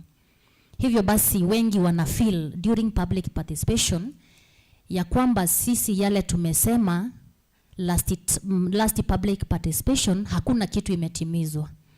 For even if you call, hata wakati unatumia the communication channels zenye nimesema pia kualika pia hawatakuja kwa sababu wana feel kuna mambo haikufanyika last time. So there is that digital disconnect ambayo inafanya waziweze kufika. Vile vile the perception, that perception ya lack of impact ya kwamba we send 1 2 3 4 we are not able to get what we send. And again for the young people there is unfulfilled promises. Currently there is challenge, especially mambo ya kazi kwa vijana. Na wakati vijana wanakuja public participation, hawataki kusikia mambo ya barabara ama ya maji, that is none of their business. They want to hear about employment. But again, you understand currently the issue of unemployment, it is over. That's why we have Gen Z over, kwa sababu they are very idle, wamesoma lakini kazi zenyewe hakuna. Zile zinakuwa advertised, for example, the county government the other day, they advertised 250 positions, but over 10,000 applied. So you can see the gap. Kwa hivyo vijana wakikuja pale wakiongea about employment, but wana bando haijatimika, they cannot attend those forums. Another thing, kuna I think ni Mheshimiwa Veronica ambaye aliongelelea mambo ya kwa nini tuko na watu kwa public participation wengine hata huwa hawaendi. The token, wanataka hiyo token. Nimeacha kazi yangu, nimekuja, they don't understand it is their right to attend public participation. Lakini anataka akuwe facilitated. Wengine wameambiwa ndio, wamejua through barazas, lakini anasema lazima nilipwe ndio niweze kwenda pale. Nikirudi nyuma kidogo, I think we need also strategies on how we engage young people in public participation, kwa sababu wakifika pale vijana wale wanakuta it is dominated by the old people, so they feel uncomfortable to continue engaging because hawa kuna kile wanataka, the young also have their own issues. So I think that is where we have the gap, Madam Melania, and thank you. Much, Madam Waziri, and I take note those issues which, you know, the underlying factor which some,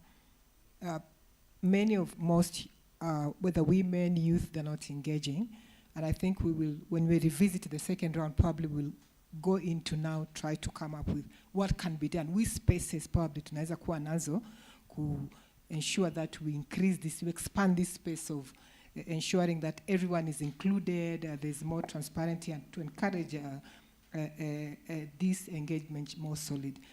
CS, Wahome, don't worry. I want to come to you last because I know the thing which I want you to talk about is the big one, the resource distribution model, which I want you to take us through.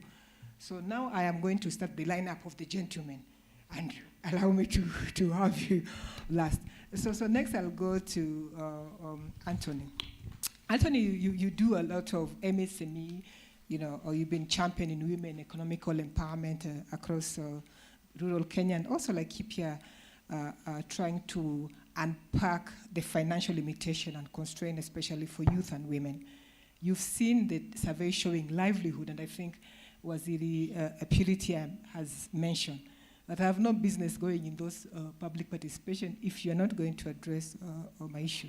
So for me, I think what I'm interested is how can we train the various MSME in terms of, you know, or enterprise plugging in, because 10,000 wame apply, kazi sijui 50. Asa tunapeleka wapi, and you know, the generation of income and job opportunity in the country does not align, does not pace up with the graduate which you're having, who the college are churning. So what can we do? How do we build this particular gap? Thank you. Thank you, Melania. Thank you for that question, because and I'm really happy with the research, because I've seen 29% of the income comes from small businesses.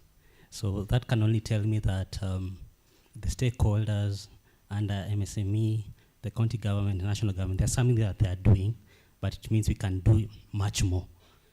And when it comes to training, we need to train people to But I'll give an example. When I went to university, my mom and other people are telling me, enda usome, kuja upate kazi mzuri. And we need now to change narrative from enda shule ukuja upate kazi to enda shule ukuja utengeneze kazi, so that we can, you know, employ other people and all that. And when it comes to training, I have the pleasure of going around Laikipia County since 2015. And I can tell you that we have resources in Laikipia County. Most of the households that I have visited, they either have chicken ama ng'ombe mahali. But now the challenge is, wengi wafugi ng'ombe, wanaishi nayo. Wengi wafugi kuku, wanaishi na kuku.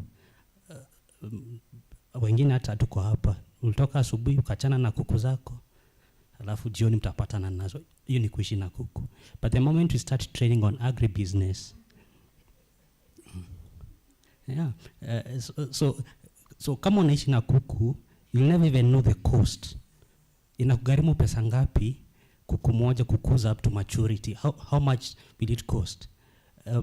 We have had a challenge when we are training and people challenge us in terms of market. They tell us the problem is hakuna soko, but that's not true. Soko iko, but mkulima hana product. We get people who want to buy kuku from 5,000 kgs in a week. You go back to the mkulima kona kuku 10, mwingine kona 5, it becomes a problem. So as an organization, we've trained people to work in groups, self-help groups. It becomes very easy to reach a big crowd of people. And then from self-help groups, they can form CBOs. Now from CBOs, they can form cooperatives. That's the way to go. And then it becomes even easier to distribute the resources. From training in self-help groups again, an engine of enterprise is pesa. So they need money, credit. And I'm also grateful to the county government of Laikipia because they have made credit possible. I know waziri ataongea zaidi hiyo. Kwa hivyo credit iko, affordable credit. But then you can't get affordable credit kama una asset.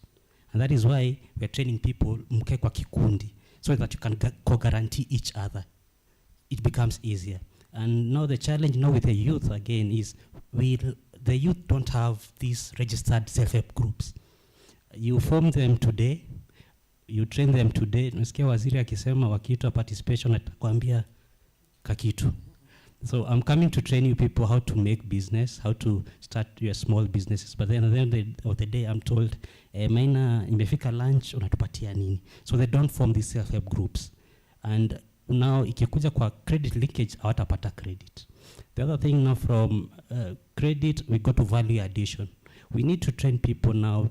We're talking from producing, now they go to the value addition aspect of it. I was surprised that I went to Nairobi the other day, nikagundua we have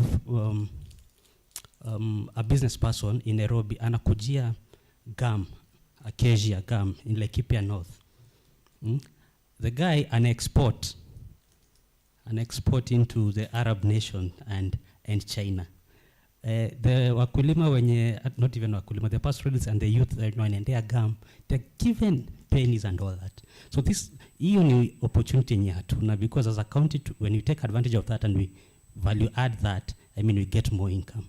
In terms of honey, kuna honey, kg moja honey ukienda kwa supermarket, 500 grams, it's almost 800 shillings. But yetu hapa, hata utapata na 400. And then lastly, mambo ya market linkages. And when it comes to market linkages, you cannot sell alone ukiwa mkulima.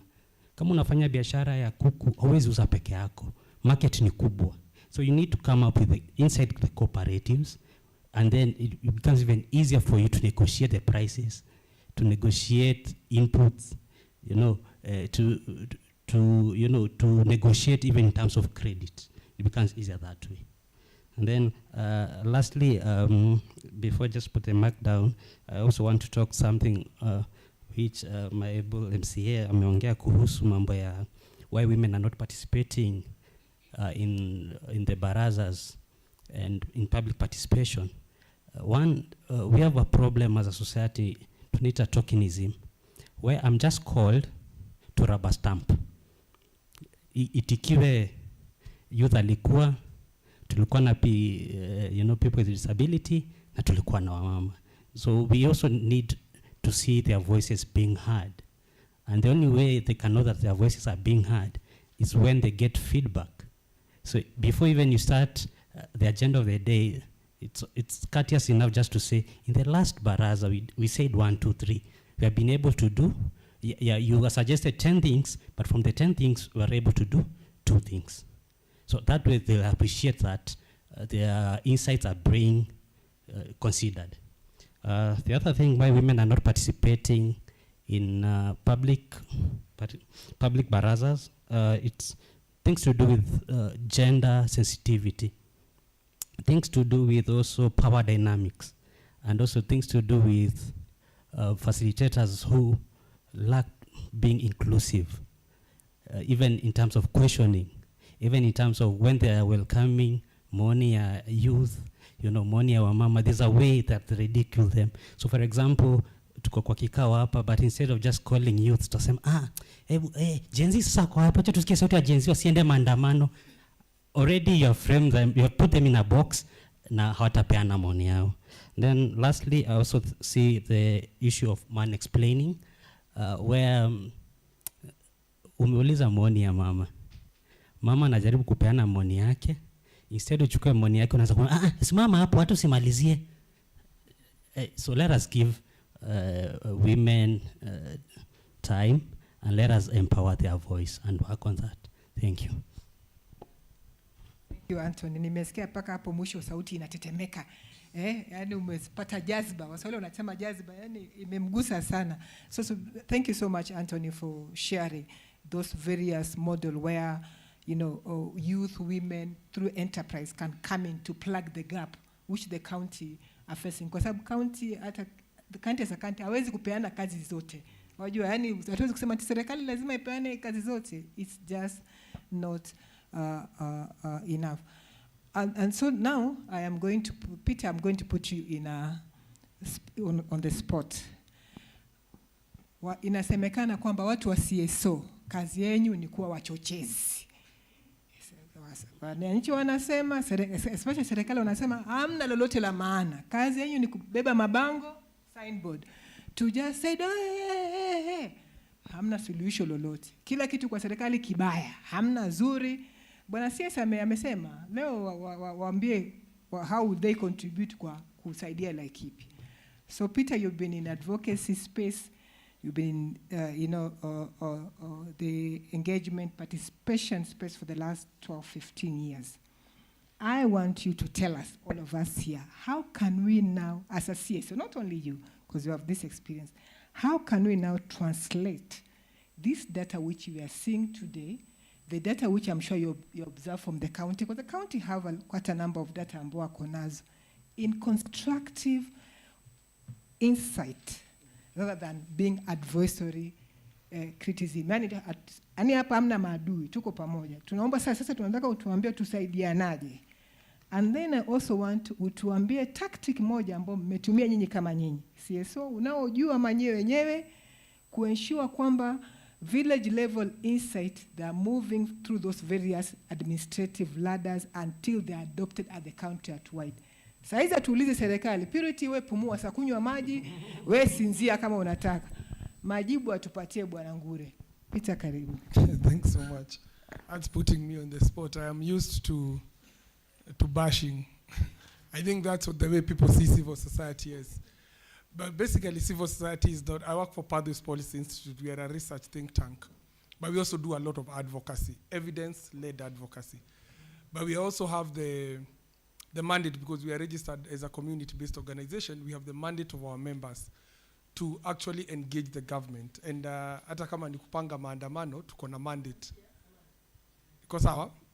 Hata kama ni kupanga maandamano, tuko na mandate ya wananchi kupanga maandamano. So hiyo tunafanya lakini on the side. But I think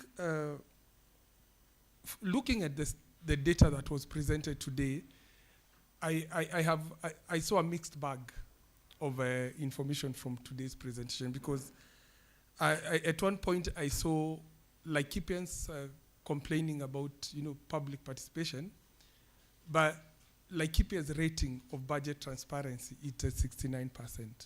We are like the 4th county in the country on budget transparency, which means wananchi wa Laikipia hawana shida sana na kupata information. Maybe ni how they are responding to the information.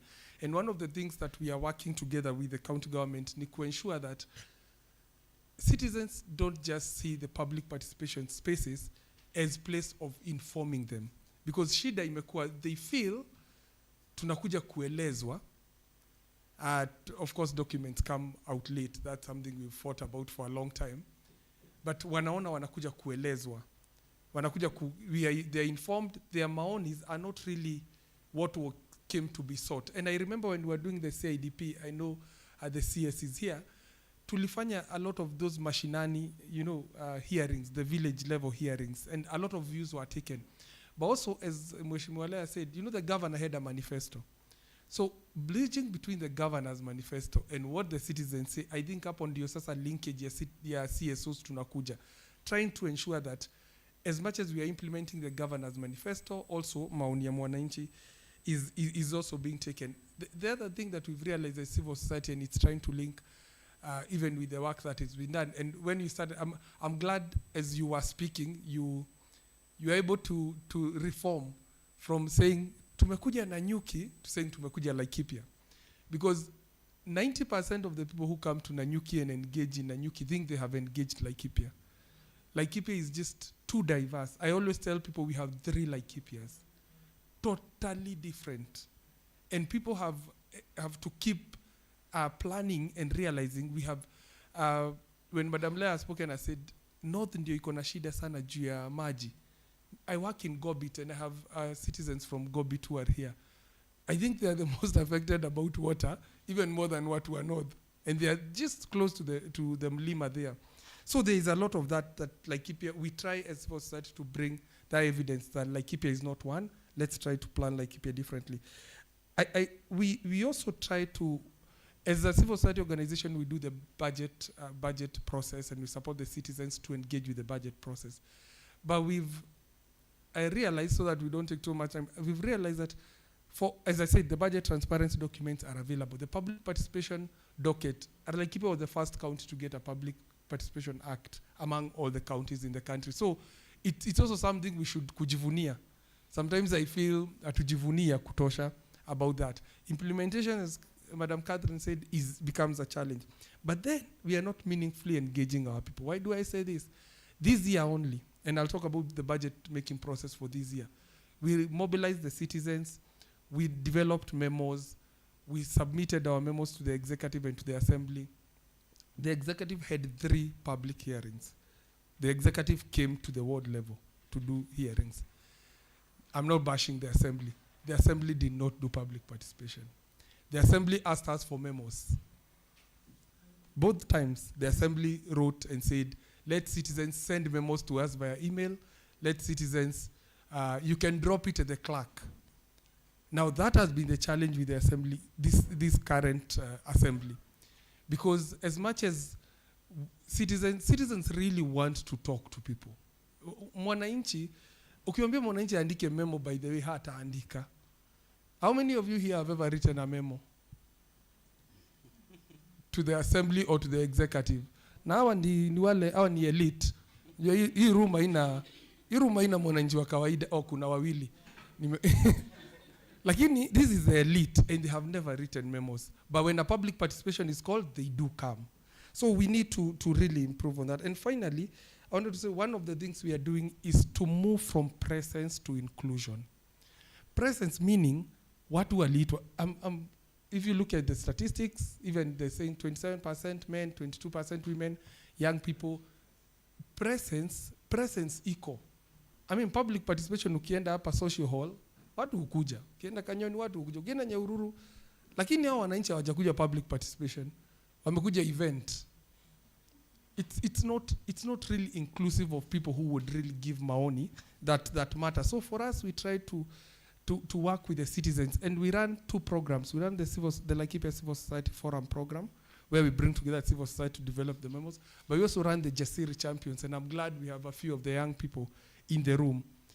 Their work is to scrutinize a budget document, understand it, and then bring their memos to the county. And I'm glad for the last 2 years, we have actually worked well with the county government. So as I mentioned, 69% of budget transparency, all our documents, except the budget circular. That's the only document that has been noted that haikuangi, atuionangi, lakini hizi zingine ziko online. Finally, I wanted to say something because Madam Leah touched on it and said their budget is the lowest. We are not, as a county, and this is evidence we bring to the county, we are not in a county planning together. And maybe the CS, this is now his docket of bringing together his team. We are not planning together. The Department of Water is giving a lot of tanks in this county, but they are not giving tanks to schools and hospitals. The Department of Health is spending 17% of its budget to pay for water. And this is the research we have done. Nyahururu Hospital spends 1.5 million every month to pay for water. The same with Nanyuki here. Why are they spending so much money to pay for water? Well, the Department of Water would have actually gutted and maybe created a reservoir or given tanks to the hospitals. They save this money, and this money is given to another department. It's the same thing I have seen about electricity. Nanyuki Teaching and Referral Hospital is paying 2 million shillings every year about electricity. The roof that hospital has is enough to solar power them for the whole day. They can cut their cost by half, and we can. So even when we say we are giving 34% to health, it's actually going, half of it is, not half, actually 60% is going to healthcare workers, 30% is going to pay those bills, so nothing is really going. And finally, because Wananchi also needs to be educated, and I am very happy that through Mheshimiwa Kendi's department, we produced the citizens' budget. And the citizens' budget was circulated to Wananchi, and Wananchi have seen it. Just to get better communication from the county on what exactly are they doing. This will help, because like, if you look at the health budget, even other directors and CSs and CECs, other departments, don't know that the Department of Health is only given HRH mainly. The rest of the money they generate by themselves, its own source revenue. How do we have that conversation of own source revenue? I'm very unhappy that some hospitals like Nyahururu is charging 150 for registration. Very low money for a county referral hospital, because we cannot develop when we are doing things like that. So there's a lot of this evidence, and we are looking forward to continuing this kind of conversation to WEZA and other partners, just to ensure that we are using evidence as a county to be able to inform our decisions moving forward. Asante.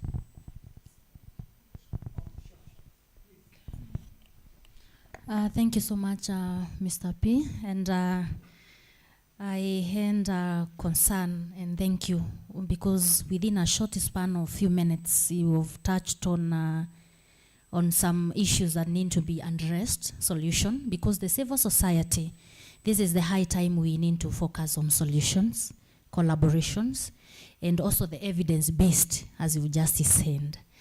For example, the civil society, you need to help us identify the root cause of the problems, and even go ahead to highlight the specific sectors which are failing. Kwa sababu katika serikali, it is very funny. For example, many sectors might be doing very well, but one sector fails, ambayo inafanya kila kitu iharibike. Tunasema kuna high cost of living, both even county and national level. But thank you, because right now you have highlighted great ideas. But it is my humble submission that whatever you have, the great ideas you have, you come and share. Because within a span of 1 minute, umesema, for example, the water in hospitals, this is what the department should do in terms of providing water in hospital. About solar power, the solutions you're providing, I know they will help. And once we collaborate, I know we'll be doing very well. About the county interventions on to address the cost of living, kwa sababu tunaelewa maisha iko juu, lakini pia we cannot blame the county, we should blame the national government, because there is a measure of it is not all about the county. But again, at the county government, it is very important to just give this information, because hapa najua tuko na viongozi. kuna hii pesa through the Department of Trade ya Enterprise Fund ambayo you can apply and unapata na kulipa ni at 6% compared na wakati watu wetu maybe in various groups wanaenda kutafuta pesa mahali kwingine wanalipa na 16 or 18%. Hiyo ni kama kupatiwa bure. So ni vizuri kuelewa so that we can encourage our people to apply. And also we have the revolving funds is cooperatives through also the Department of Trade ambayo inasaidia watu wetu kufikiria vile wataweza kufanya hata kama tunasema maisha ni ngumu, ni vizuri pia kama Wakenya tuweze kujikakamua ndio mambo yetu ikuwe rahisi. Thank you so much. I wanted to add that information. Asante. Thank you, Waziri. Tumeshukuru sana. And thank you, Peter. That was a very good pace set to karibisha CS, because there's some things which we had discussed earlier today. CS, you know, we are all agree that sisi wote ni wananchi, we are tuko pamoja. I know umesema a collective effort, but also we have to acknowledge you are the senior official in this room right now. Ama Peter unaonaje? Yeah, ama mnaonaje? So there kuna majibu lazima utupatie leo. Tutafanya pamoja lakini kuna majibu pia utatupatia, na Waswahili wanasema utatupatia mwelekezo. Yani you will tell us the way forward, what we do. So yes, a number of things has been said here, CS Wahome. Issue of apathy, resource distribution, and the most amazing thing which I think Peter brought together is planning together. We are not, kila mtu anasema anavuta upande wake. Purity anakuja, mimi nataka administration yeke mninio.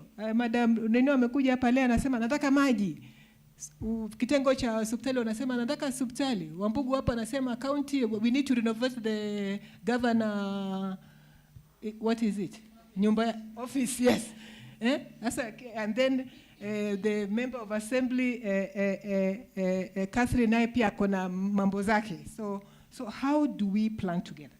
How do we ensure that apathy, those citizens come back? Ili hata kama analima, hata kama anafanya nini, hiyo mambo ya maziwa, hata akiambiwa kwamba tumia bus fare yako, hata akiambiwa nyumba yako ndio meeting itafanyika utatoa chai, aseme mimi kujeni kwangu. So we need, CS, tell us, tupatie muongozo. Asante. And then, sorry, CS, don't worry, baada ya CS akiongea, mimi nitanyamaza. Sasa nyinyi mtapambana na hao watu, si ndio? Thank you very much, Melanie, and my fellow panelists na wananchi ambaye tumejumuika katika kikao cha siku ya leo. Let me start by saying that this is something that is very close to my heart. Na my own way of understanding devolution, it is very hard to separate devolution without public participation being the major component of devolution, because it cannot make sense. It cannot make sense for us to discuss about devolution minus public participation. I must say that development must be rooted in the voices of the people that the government serves. And it has no better way of being stated. But all along, I also feel that we have gone wrong in so many ways in our own way of thinking and looking at how we are supposed to serve our people. And our problem actually starts with the word public participation. Just that definition by itself, that is where our problem starts. Because you should ask ourselves, what is public participation? Why do we call it public participation? It is public participation because it is supposed to inform development. Assuming that we have all gathered here and we have all agreed and decided about an issue, and we have all said that this is what we have agreed on, then what next? That is one of the gaps that we normally have. And the gap that we should be addressing amongst ourselves here is, first of all, institutionalizing the whole concept of public participation, defining it, and giving it a proper meaning and structuring it. Because as of now, when we talk about public participation, it has no threshold. We can meet 4 people, and we can agree that among us, the 4 of us, we just need an attendance list, and we also need the people from the county who will just collect those views and say public participation was held, and they will just disappear. Then after that whole process happens, what is it that we normally come back to the public to tell them, this is what you told us, and this is what we have managed to do? That component is also missing.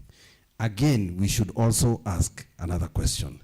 Is the public aware on the processes of all that public participation, budget making? Do we have a proper way of saying that we are engaging a public that is aware of what actually it is coming and what it is doing? Do we know the processes of budgets? Do we know whether there is a certain way that we can hold the government into account? We don't know. We don't know. The public will come here. They will say we need a road that is worth 100 million. They will say we need water that is costing 200 million. And the next time that you come here, they will tell you, ile yenye tulimwambia last year, kwanza mtuambie mumefanya nini. But we have no way of also managing the expectations of the public by also making ourselves a bit open in what we are coming to do with them. Come with a budget. Tell them this financial year, the money that is available for us within this area is 20 million Kenya shillings. Let us discuss about that 20 million. How equitably can we utilize that money? But when you come and get a wish list from the public, and mukimaliza munawambia tumewasikia na mambo yenyu, mashida yenyu, tumesikia na tunarudia tena. Umesema hii barabara kutoka hapa kwenda pale mungependa itengenezwe. Umesema muko na shida ya maji. Umesema munataka hospitali. Umesema munataka shule ya chekechea. You leave that audience knowing that financial year they should just expect what they have just said. You did not come and tell them, after you gave us your wish list, we have looked at our budget, and our budget has the capacity of 1, 2, 3. This is what we will do for you in this financial year. And then we also have a disconnect, because as the executive, we have public participation that we normally do. What happens at the assembly? The assembly is another independent entity. We go around, do 222 forums, collect views from the public, document all what the public has said, bring it to the assembly. The assembly will also sit down and say, we also have a role to play, and our work is not to rubber stamp what has been brought by the executive. They will look at what we have done, whatever that has been brought by the public, and they will come up with their own document. So you as the executive, you have no way of going back and saying there should have been a way of telling you that after we have done this, this whole process is supposed again to go to the assembly, and the assembly has a final say on what is supposed to happen and how the allocation of money is supposed to be done. So we have some few small challenges. And myself, when I keep sitting down and looking at all this, I tend to think that there should be a merger of these processes, that the assembly and the executive should be able to be sitting and holding public participations together, and the public participation forums that are supposed to happen should be binding to the both entities of government. Both the executive and the legislative arm of government are supposed to make those decisions together, so that we stop these blame games. Because when you go to the public, the member of the county assembly will tell you, mimi kazi yangu ni kutunga sheria, ni kuwakilisha na kufanya kitu inaitwa oversight, na yangu inaishia hapo. Na wewe mtu ya serikali, because mimi ni mtu kidogo ninaingianga kwa wananchi hapo, wanasema uliza huyu ndiye mwenye anafaa kufanya implementation. But they also don't say katika hiyo implementation yeye ndiye amenipatia akaniambia fanya hivi. So tuko na matatizo. So there should be a certain cure. Cure number 1, tunafaa kuwa na sheria. sheria ambayo inafaa kutuongoza na kutupea utaratibu wa vile tunafaa kufanya public participation. Public participation in a ward, tukifanya mkutano mmoja kwa ward moja, assuming umefanya ward ya Thingithu. Ward ya Thingithu ukikuja kufanyia mkutano mahali pana, ama tuseme Tigithi, ufanyie mkutano mahali panaitwa Matanya. Hakuna mtu atatoka Solio akuje mkutano wa public participation Matanya. Hakuna mtu atatoka Kaso akuje kufanya mkutano wa public participation Matanya. So wale watu ambaye wataongea juu ya ward ya Tigithi ni wale watu ambaye wanaishi pale ile area peke yake. Kwa hivyo mwelekeo mmoja na ile kitu kidogo moja ambaye tunafaa kufanya ni kuhakikisha kwamba public participation inafanyika katika vitengo vidogo vidogo. Na mimi mapendekezo yangu kila wakati mimi husema tufanye public participation katika sublocations. Within a sublocation, let us be doing public participations there because the challenges of a sublocations are a bit common. So mimi nikisuluhisha shida ya barabara moja katika sublocation moja, nime affect almost 80 to 90% ya watu wale wanatumia nini ile barabara, because all sublocations mostly have one main road. Tukiongea mambo ya maji, kama tunaongea ni mambo ya dam ya kulima maji, if we do one major dam in a sublocation, it can serve more than 80% of that population in that sublocation. So equitable distribution of resources is at the core of devolution. Na hiyo ndio kitu ambaye itaweza tuweze tuulizane devolution itakuwa na maana kwetu wakati mgani. Because if you look at, like for example, enda ward kama Mukogodo East, uende ulize watu wa Mukogodo East, mtu mwenye ako Ngenia na mtu ako Doldol, hao watu hata hawajawahi kuonana, hata hawajuani, hata kabila zao ni tofauti tofauti, lakini tunaenda tunafanya mkutano Doldol. Ni nani atatoka Ngenia aende mkutano ya public participation Doldol? Hakuna. Itakuwa tu tumesikiza maoni ya nini ya ile jamii ambayo inaishi wapi, inaishi pale. So the other issue ambaye mimi ninafaa na kidogo huwa inanisumbua, it is the feedback mechanisms. Tunakuja tena kuambia wananchi kwamba hii ndio tumeweza na hii ndio imetushinda namna gani. Do we have that kind of a mechanism? Ama kazi yetu tu ni kuja na kuchukua microphone, naongea dakika 20, ninapatiana maoni yangu, naenda nyumbani. Serikali inafaa kuwa na jukumu ya kurudi kwa wananchi na kuja kueleza wananchi kwamba tulikubaliana na nyinyi kwamba pesa yenu ni shilingi milioni 10, barabara zenyu ni 2, borehole ni 1, hospitali tutafanya kitu fulani. Huu mwaka wa serikali, hayo ndio mambo ambayo tutawafanyia. Na hiyo ndio ile pesa ambazo tuko nazo. Hiyo ingine ambayo mumesema tutaisukuma mwaka ujao, that openness is never there. Hakuna yale uwajibikaji ama ile kuona ni vizuri kufanya haya maneno. Kwa hivyo we should structure public participation.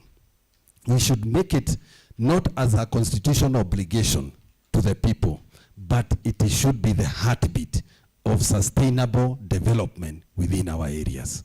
Na mimi niko na uhakika hivi vikao ambazo tuko nazo zitakuwa ni vikao ambazo zitatupa mwelekeo, na pole pole tutafika mahali ambapo tutakuwa tunajivunia kwamba tulifata serikali gatuzi ambayo inatuhudumia, kwa sababu serikali sio viongozi, serikali ni wananchi.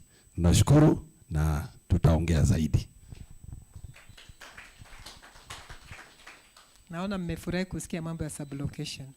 Thank you waziri, but while umesema kwamba tufanye hivyo, kidogo tunaomba nikurudie tena. Kwa sasa kabla kwa sababu umesema vikao hivi ni vizuri, tutafikia huko. Kwa sasa una mipango gani, ama nyinyi kama ofisi ya governor mmefanya nini tujue tu, kwa sababu wananchi amsho wanataka kujua, wakawaambie na wenzio.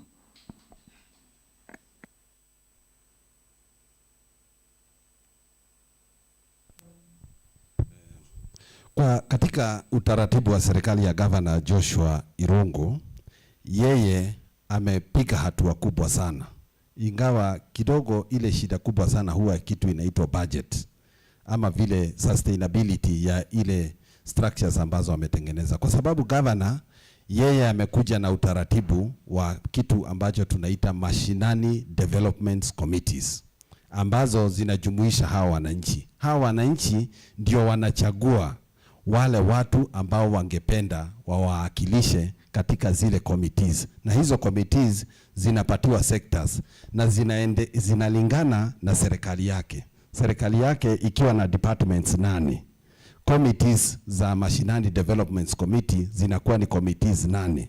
Kuna committee ya barabara, kuna committee ya maji, na kuna committee ya mambo ya masomo. Vile tu serikali ambaye iko katika executive iko pale mashinani, pia kuna hizo serikali ambazo zinaongozwa na mawaziri. Kwa jina ingine tunawaita Mashinani Development Committee. So ikiwa ni njia moja pia ya kuwahusisha wale wananchi katika ile kitu ambacho tunaita oversight. Oversight ni kwamba pesa za serikali wakati zinakuja kuweza kutumika katika kule area za mashinani, kuna mmoja wa wakaazi wa huko ambaye amepewa mandate na serikali ya county kuweza kuwa macho ya serikali na at the same time ni macho ya wananchi pale wapi? Pale mashinani. So those committees are there and they are working. The only challenge we have is that kidogo tulitarajia labda tungeweza facilitate wale Mashinani Development Committee na tuweza kuwa empower na information, pia kuweza kujua utaratibu wa kazi za serikali, wajue mambo ya procurement inafanywa namna gani, wajue kama ni BQ ni barabara imetengenezwa, kama ni class imepeanwa, wako na huo ufahamu wa ile vile serikali huwa inafanya kazi. Kidogo tulilemewa, lakini we have those structures within the county government of Laikipia. Thank you very much, Bwana CS, for that assurance. Aside nivo, as had promised, ahadi ni deni, si ndio na mimi si muongo, najulikana kila mahali. So I think for the next 45 minutes, tutawacha sasa nyie sasa. Nilivyosema kuanzia mwanzoni, si tunajenga Laikipia is a business, our business is? Yes, Laikipia is a business and a business is Laikipia. So maswali sio tutakuwa kwa CS au waziri, maswali kwa kila mtu, hata sisi tujiulize sisi hapa ndani. Na pia we should also, pia nataka tupeane suluhisho. Kwa sababu tulivyosema, everybody has an idea on what to be done. Nataka kuamini hicho. Tunajua tatizo liko wapi na tunajua tufanye nini. Sasa naomba tutakuwa tunachukua maswali 5 kwa kila, ama maoni 5 kwa kila mzunguko Alafu kama kuna mtu ambaye anatakana ajibu kama ni maswali, atapewa hiyo ruhusa ya kujibu. Pia kama kuna mtu mwingine ambaye akiuliza maswali alafu kuna mtu mwingine ndani hapo ambaye anaweza kujibu hilo swali, sio lazima walio wakaa hapa, naomba pewa iwe hivyo. So Mike is going to help me to be the floor manager. Filba? Sawa kijana. Online, are you there? Evelyn? Eve? Online people? Eve in Kenya? Anastasia and Timmy? Okay, Anastasia in Tanzania. Any Ugandan? We've not heard from the Ugandans.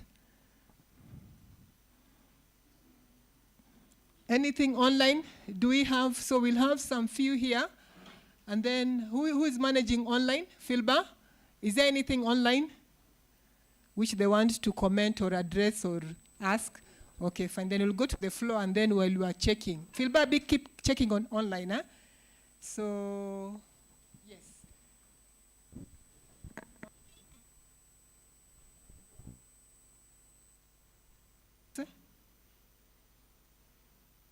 Okay, few seconds.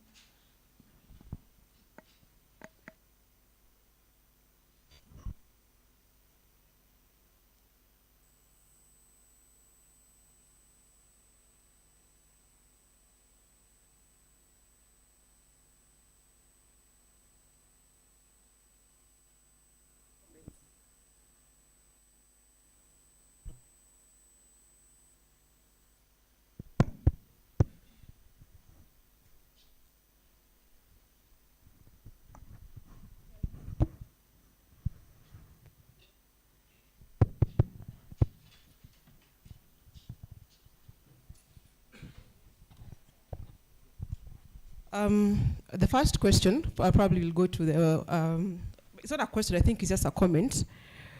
Article 2 of the Constitution provides that as a public, we have given our power to the executive and the assembly to represent us. Equally, there is no one who has higher power of representation between the assembly and the executive. Why I'm asking this or raising this is probably in line with what the county secretary has said. Is there a possibility of having joint public participation activity by both the executive and the assembly? Because we have seen this where the executive collects comments from the ground, then at times the assembly, when budgeting, budgets on a tangent, a different tangent altogether.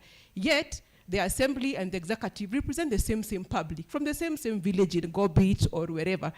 The challenge of resources when it comes to public participation, if we do a joint, we have done it. The first government 13-17, we used to do joint public participation, and it would make even the budgeting process a bit shorter.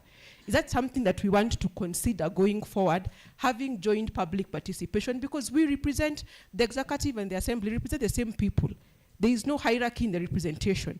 So at least even the limited resources in public participation are used effectively in line with Article 207 that requires us to use public funds economically, effectively, and efficiently, economically, and effectively.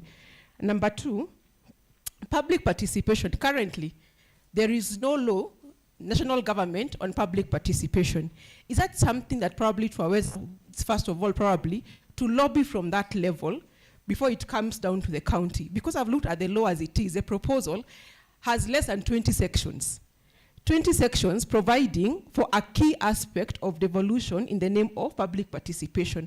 I think probably as we lobby, I think maybe we need to start from the national government so we can provide a proper, an inclusive law. Because the law as it is right now in the national government, much as it is a proposal, is very shallow. The courts have ruled in very many rulings that public participation is a wild card. There's no proper legislation on what encompasses public participation. And that needs to be properly captured at the national level for us to mirror it at the county level. Then the third one, probably I want to throw a spanner in the works. When it comes to issues of gender, at most levels of decision making, the majority of the decision makers are male. If you look at the executive who are many, not just in the county, even at the national government, how many ministers are male vis-a-vis women? When you look at the assembly, what is the representation? And that at times tends to affect how resources are done and how decisions are done. And so we end up having very many male legislation and very many male policies, such a way that maybe the female is not a lot, of course, to affect our policies. Look at what was just passed the other day. Probably taxation of sanitary towels never used to be there. That of diapers never used to be there. The men, like MCA Omija said, the men don't feel the pain. They enjoy the joy of having a child, their father or their mother. They don't remember the cost it comes because it's the lady who bears it. And so I think also how decision makers are constituted tends to affect the decisions, I think, made. And so that is not a question, just a comment that I think I've noticed. When it comes to decision making in the public sector, the majority of who is in the room determines the gender of the decision that is made after that.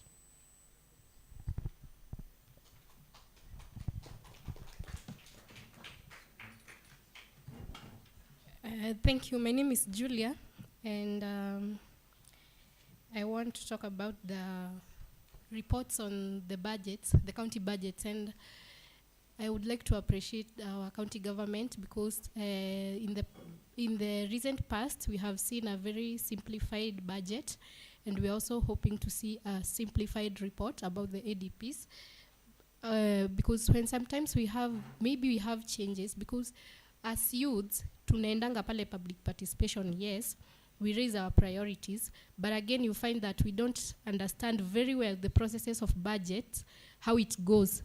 I don't know if there is allocations on how to educate or create awareness on the youths huko mashinani, na pia wale wengine tujue the processes, when to raise our priorities and when to listen what is being done by the government. Even sometimes when there are some changes, because we might raise a priority and then you find after the end of financial year that project was allocated, yes, some money, but it's not implemented. I know we have a policy that outlines that we should get a feedback on the changes, but we don't get. So you will find that tuko pale tuna complain, hatujui what's going on. Can we have a better mechanism of feedbacking?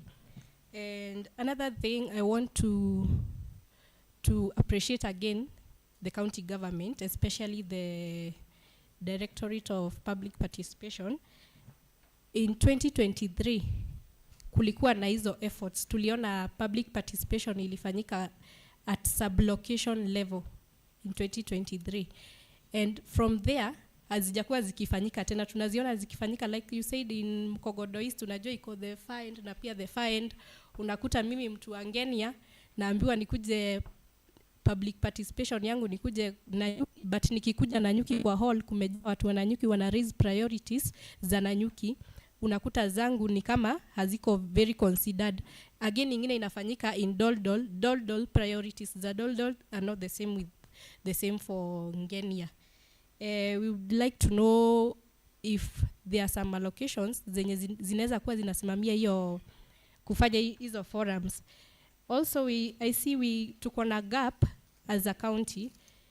Tulikuwa na ward admins, saizi hatuna. Tunakuta ni Laikipia North sub county. I don't know if it's sub county or constituency. Depend na one sub county admin.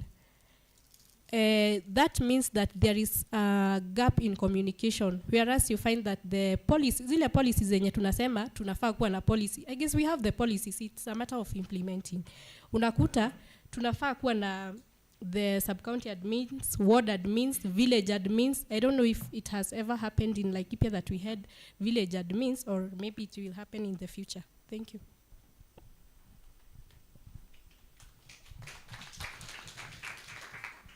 Okay, mimi naitwa Peter from Gobet.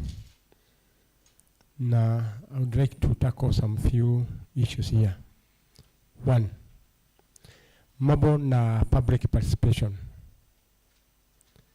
I think your arrangement, mobilization is very poor.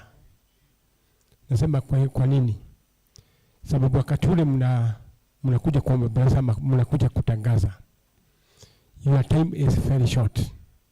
Kwa hivyo hata mtu ambaye akobali hasikii, hajui. Jambo la pili, kule ambako mnapitia. I think for the last 2 years, vile nimeona gari linakuja linapita kwa rami, linafika one town to another, and that's all. Na likifika linafika jioni, linarudi Nanyuki ama linarudi Rwamburuti. On the other hand, juna mambo ya public participation, kujeni mashinani, come and win the hearts of those people. Sababu wanastahili kuwa na civic education, wajue public participation nini, maana yake ni gani, so that we may move forward. Okay, here nitako mambo ya maji ama mambo concerning development. Jambo la kwanza, waziri, vile ambavyo umenena na mlifanya jambo nzuri sana la kuleta haya mashinani development committees. But up to date, mimi nikiwa mmoja wao nimesimamia mambo ya maji. I think most of us do not know what they are doing or what are the purpose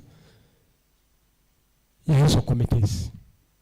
Because you are supposed, as a government, you are supposed to come, educate them, give them work to do. Sababu hata kama hakuna kazi ambayo inaendelea, huyo mtu ni kazi gani ama ni nini atakuletea? Jambo hilo lingine, kama ni development, why don't we tackle one issue after another? Kama ni maji, tuje tutekeleze maji ya mambo ya maji. Tujue kazi ya maji imeisha, ili turudi kwa barabara. Na nikiangalia kama Gobet, kama vile ambavyo Bwana Guri amesema, Gobet tuko na shida. Most of us have no water. Na nikiangalia kama Makutano, now it is becoming a town. It is a very growing town, haina maji. What are we going to do? Kuna uchafu huko. Watu hawasafiki mpaka nyumba zao. Ama labda tugoje wakati tunaona issues zingine zimeletwa na kukosa maji, ili tujue the way forward.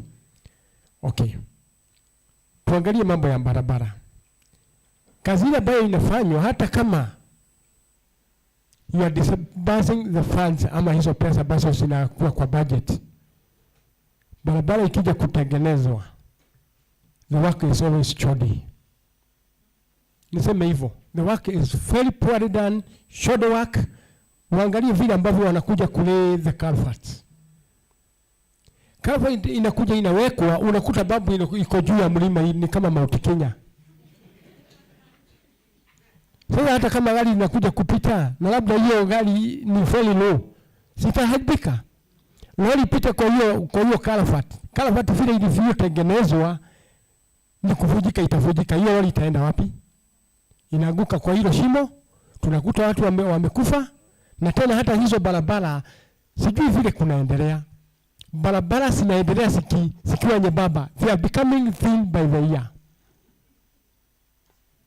Halafu nakuta hata kama imewekwa maram, mvua inyeshe, the next day unakuta matope. I don't know where we are getting the maram.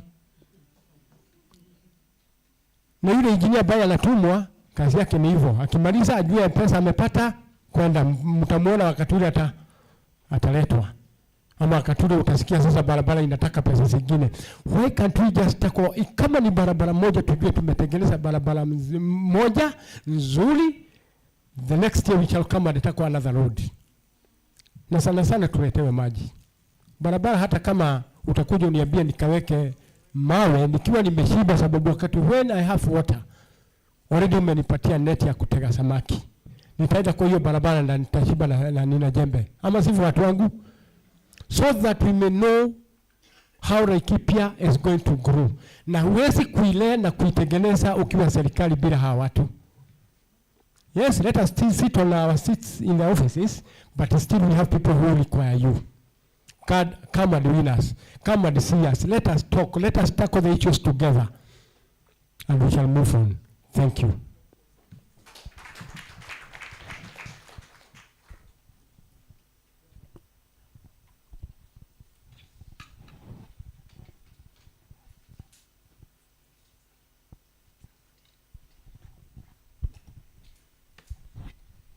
Thank you. My name is Ian. My name is Ian, and my question will just tackle about accountability. The first question goes to the county secretary.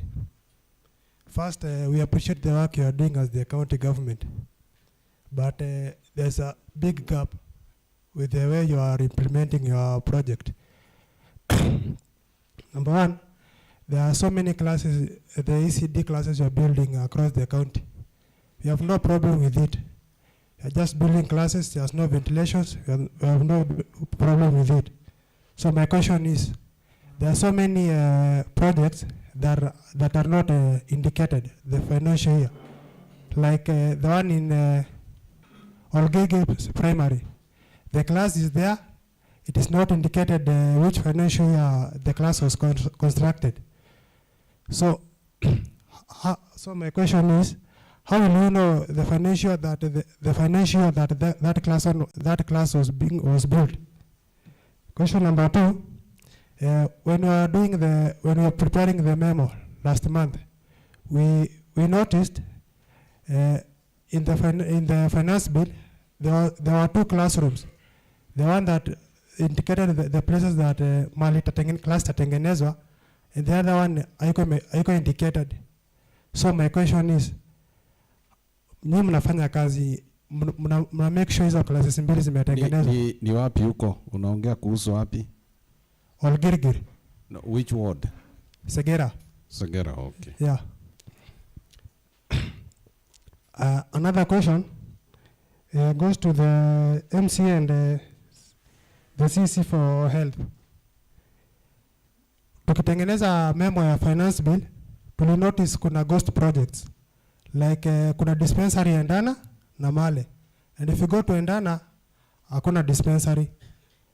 So my question is, do you really know hiyo dispensary iko? Na kama hakuna, hiyo pesa ilitumika, sisi kama watu account nini, watu wa Laikipia County tutarecover hizo pesa aje? Another question goes to CUC for administration. Tume notice, especially Laikipia North, kuna time nurses hawako hospitali, unapata tu wako, they're just moving around. So personally, I want you to tell me kama kuna siku yenye hao nurses hawafai kuwa hospitali, wanafaa kuwa nyumbani, ama ukiwa mgonjwa usiku utakufa, alafu tuongoje ile siku nurse atakuja. Thank you.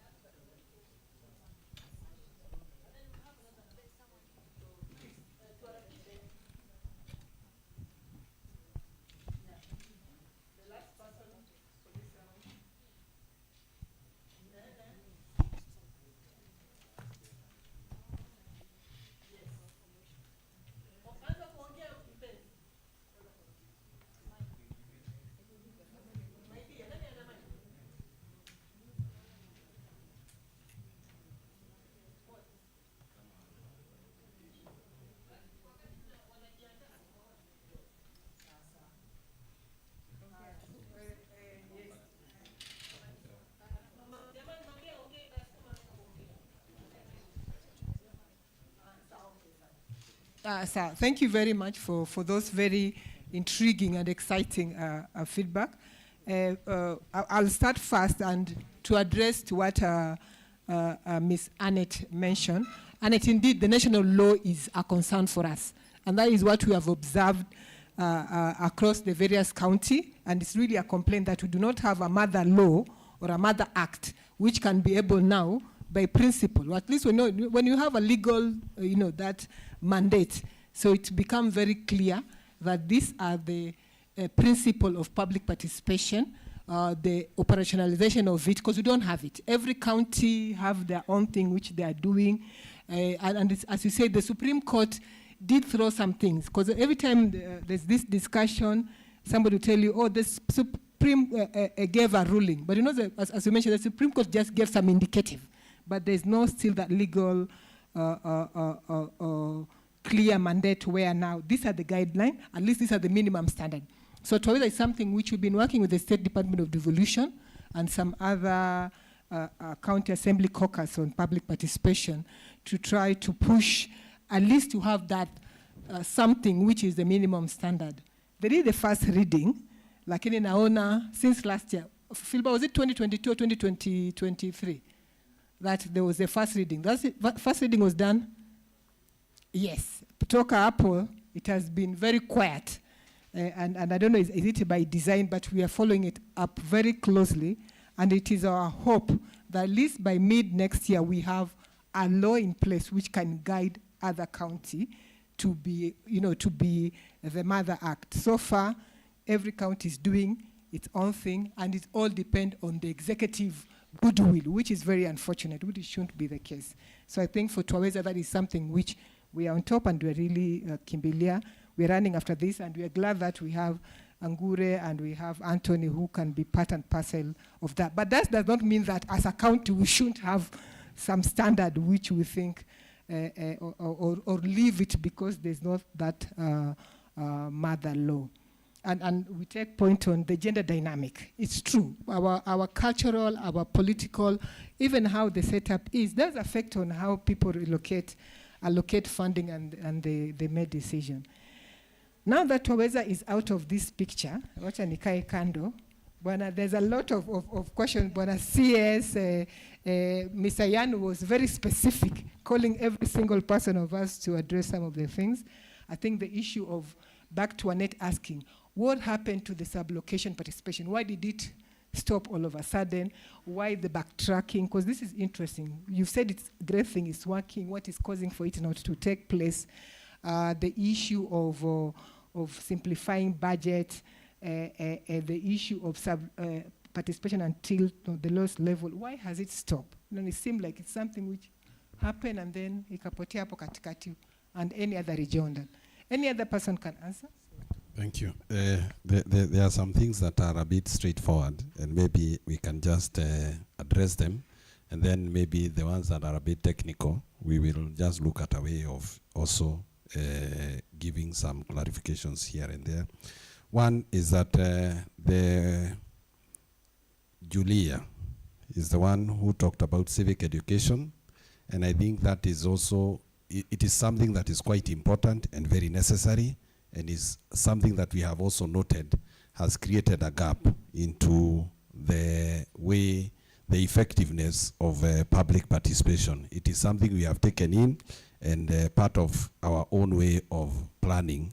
That is something that we will be addressing going forward.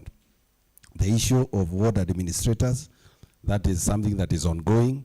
The advert went out, and I'm sure those who normally follow what normally happens within the county are aware that we have already advertised for those positions, and we are just waiting for the finalization by the County Public Service Board. So that is something that will happen in the very near future. Annette talked about joint planning. I think I have also had mentioned about the whole issue of joint planning. This is something that I think also as a government should become a priority. It will save on time, cut on cost, and also make sure that we are more effective in how we address the issue of public participation. So as a government, this is something that we are going to critically look at and consider making it part of our ways of doing public participation. There is the issue of the communication, how we do, and the mobilization that is normally done. That is well noted, that it doesn't seem like we normally mobilize the way the public should or feel should be done. So the mobilization is something that needs to be relooked at, and we need now to look at how far do we reach our people. Can we now look at other ways of informing the people about the notices, government notices, not only public participation? Can we consider using churches? Can we consider school announcements, using our peoples in schools? Can we consider local radio stations that are normally maybe available within our areas? Can we use also the chiefs' public barazas as a way of reaching people and with sufficient notices? Also, the issue of notice was also raised as very short, and people should be given sufficient notices for purposes of planning for them to be able to attend public participation. There is that issue that Peter raised about dealing with one problem. Na yeye anasema kwa nini tusiende Gobit, tuangalie kama watu wa Gobit shida yao ni maji, budget ya hiyo mwaka imalize hiyo shida ya maji na imalize kabisa, na tusiwahi ongea juu ya maji tena. That might not be possible in government, kwa sababu serikali iko na utaratibu wake. Kuna departments nyingi ambazo pia huwa zinafanya ile. Kwa hivyo budget moja haiwezi elekezwa kwa one department tuseme ati shida ile tutatatua ni shida ya maji. Ile kitu ninaweza kuuliza ama kusaidia ni kusema tuwe watu ambaye wanazingatia the priority areas. Kama tunaongea maji, ni shida gani ya maji ambaye tutakuwa tunatatua kila mwaka wa serikali, so that progressively maybe in 5 years tunaweza sema shida ya maji ya kwanza tulianza pale na mwaka wa 5 tumefika pale. Lakini hatuwezi weka budget yote ikiwa inaelekea upande mmoja. Na mimi hiyo ni kitu ambaye hata mimi nimewahi kuiangalia, but it might not be very possible to deal with one issue ikiwa tukiwa tumewacha zile zingine kando. Kuna mambo ya Segera. My good friend pale amesema kwamba signboards hazina financial year. That is something that is illegal and it is something that is supposed to be done. Hiyo sheria inasema ni lazima tuweke hizo vipango zikiwa zinaelekeza ni mwaka gani wa serikali, kampuni ile imepatiwa hiyo kandarasi, ni kampuni gani inatekeleza hiyo kitu, na hiyo mradi uko katika department gani. Nitashukuru kama unaweza kunipa information zaidi, tutarekebisha hiyo makosa ambaye umeweza kutuelezea. Umeongea mambo ya dispensaries 2. Hakuna ghost project ambaye inaweza kufanyika katika serikali. Ile kitu iko ni wakati mwingine kuna kuchelewa. Labda contractor aliweza akawini ile contract ya kufanya kazi, labda akawa hajajitayarisha vizuri, so ikamchukua muda kuanza ule mradi, lakini hauwezi ukawa mradi ghost. Lakini nimekuweza kukuelewa, umesema kwamba kuna miradi ambaye haijulikani mahali ilipo. Unasemekana ni 2 classrooms, moja inasemekana ni endana, ile ingine haijulikani mahali ilipo. That is well noted and we will follow it up, na tutaweza kusaidia na hayo majibu. But what I want to assure you, there can never be a ghost project. Hiyo ni kitu ambaye haiwezekani. But in case kuna kitu ambaye unaweza kupenda zaidi, tuko na watu wa finance department hapa, wataweza kukusaidia na information ambaye unaweza kusema kusaidia. I have also noted, umesema mambo ya nurses ambayo hawakuji kazini. Hakuna siku ati nasi anafaa kuwa kazini, ingine anafaa kosa kukua, na there is no dispensary that is supposed to operate without a nurse.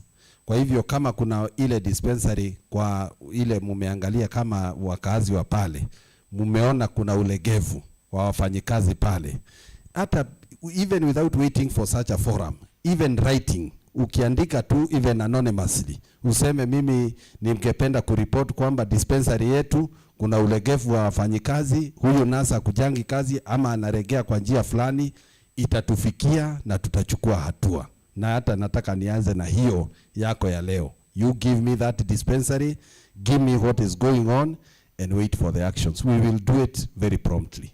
Sini sasa, I don't know whether I have left something, maybe my waziri anaweza kusaidia. Yeah. So there will be a rejoinder, but I think waziri is something which CS I want you to address, especially what Peter and Ian said. One of the things even the data mentioned is that the structure of, there's the national government structure and the county structure. And it is important that not vile umesema tusingoje tukutane hapa ndio bwana Ian akuja kuambie kesi. Nataka sasa leo uweze kuambia ili pia waambie wengine issue kama ikikuja wapi waende, because it seems like watu wanasema hawajui waende wapi in term of hizo report structures, sijui enda kwa watu wa revenue wa finance. So probably if you could tell us hizo 1 2 3. Well, ideally vile sheria ilikuwa imetengenezwa, yule mtu ambaye alifaa kisheria kuwakilisha wananchi ni MCA. Lakini kuna ile tunaangalianga administratively. Serikali ya county government iko na utaratibu wake. It's a bit unfortunate hatuna ward administrator, but ideally huyo ndiye mtu unafaa kupelekea yale mambo ambayo unahisi the executive inafaa kuyafanya. In the absence of that, in every ward Laikipia tuko na mtu anaitwa CDA. Ingawa kazi yake ni kudeal na mambo ya vikundi, but he is an existing staff kwa ile establishment yetu. So kama uko na maneno, ukishampatia yule CDA, umpatie na bahasha, umweleze hii ripoti ningependa ifikie waziri wa administration, mimi na kuhakikishia itafika. The other issue is that unaweza kupatiana memorandum in any county government office. Wewe patiana hiyo memorandum. Na ukikosa majibu, mahali utapata either ni mkutano wa governor, either ni mkutano wa waziri ama wanani.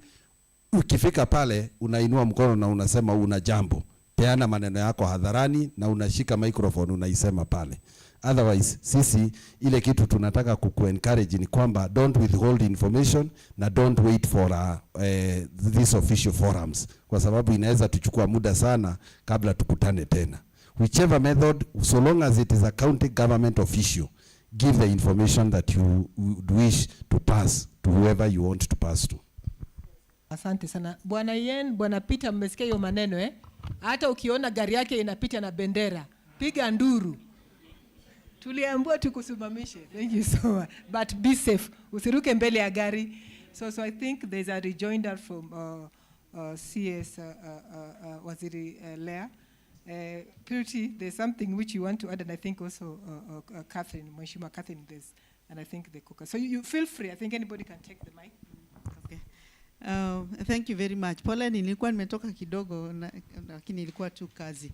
I want to pick on a few things zenye nimesikia zikitajwa hapa, na mambo ilikuwa mambo ya allocation, whether we have a budget for allocation for forum. And I think when I listen to the conversation here, I begin to feel that we really need to internalize what the County Public Participation Act says. And like I had said earlier, if it is operationalized, it would actually deal with quite a substantial number of issues that are coming from the floor. One of them, if you look at many times as we are planning for these meetings, we always ask ourselves about the budget. Where will the budget come from? And the MCA here will tell you that that will be an audit query because it's not provided for. However, if you look at our act, it talks about the public participation and says the county will facilitate the persons living with disabilities. And that is very understandable because we also understand the challenges they face with mobility.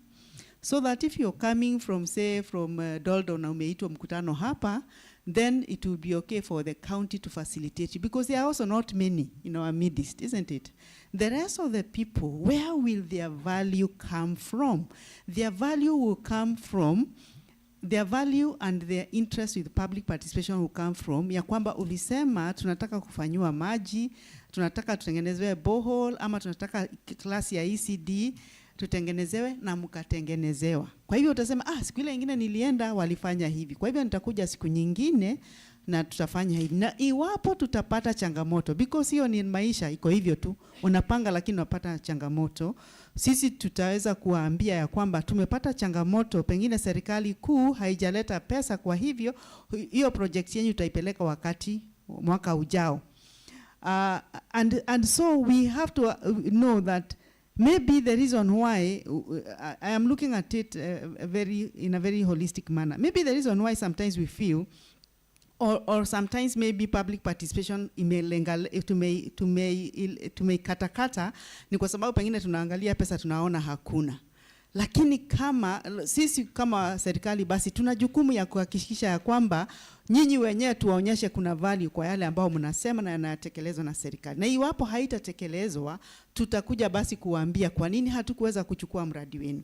But then as we look at that act na tuna operationalize hiyo act, imesema ya kwanza the apex level itakuwa county, the second level nilisema inasema itakuwa ni sub county, the third inakuja ward, alafu tunaenda kwa vijiji na matown zikiwa na public participation yao tofauti. Na pia ile act imesema ya kwamba 4 times in a year. The thing is, I am looking at this and saying, this act, as we are also looking at it, it possibly needs a revision. It needs an amendment because realistically, every quarter you cannot do a public participation unless ni public participation ile imekuwa occasion, kwa sababu kama mimi sasa tunafanya policy ya climate change, tunafanya water bill ambao tutalete kwenu, na saa hii tunafanya hata review ya climate change act. Kama hiyo iko ni sawa, lakini hii nyingine expect ya kwamba itakuwa kila wakati every quarter haiwezekani. However, it also needs to specify kama niyo ya county, then we are possibly saying the governor coming to tell the people, this is what we have done as Laikipia County for the financial year. So I am saying that there is room for amending the policy, the act, and the relevant department, if it picks this up, many of the issues zenye zinakuja hapa zinaweza kuwekwa kwa amendment, ndio ikuwe very robust, na iweze kusavu nyinyi na itusavu sisi, isije ikawa vile ilivyo iko na ugumu kwetu, na nyinyi mnaangalia mnasema hatufanyi, lakini tunaweza kufika mahali ambapo itakuwa yote itafanya kazi kwenu na kwa sisi ambao tutakuwa tunatekeleza. Na pia niseme ya kwamba kwa hivyo tukienda katika village level, unajua vijiji ni nyingi sana. I think we have, who can remind me how many? About 20 almost. So ukienda kwa ward tuseme ni Nanyuki, utakuta kuna vijiji kadhaa. Then a number of the villages might say water.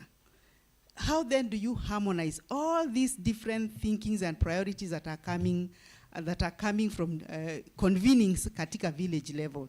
What therefore it would mean, we would need to look at a framework that helps us to harmonize. Kama ni ward yenu na vijiji, kila kijiji ilikuwa nasema maji, hatuwezi fanya maji peke yake, lakini tunaweza kuwa na a way to harmonize so that we say, from the water projects that came, then we can only do this one project. So which is that one project? But again, it is also consultation that helps you when people become selfless, they are able to identify, because hata kama village X itapata maji, nyingine pengine itapata ECD. Truth is, there may not be all the villages getting a project in a financial year, lakini at least you can be sure every year one project will get this, the other project next year will get something. So we would need a lot of, want to review our policy, our act, to also develop our strategic plan to help us, guide us through, and to also do the policy. And we also need to ask ourselves, how then do you harmonize? Hizi needs zote zinakuja, do you harmonize so that kwa hiyo ward yenu kuwe kuna projects ambazo zitaweza kupatikana? Because this goes beyond consultation to almost becoming like a science. It's not that easy. It requires some thinking through kabla ijakuwa implemented.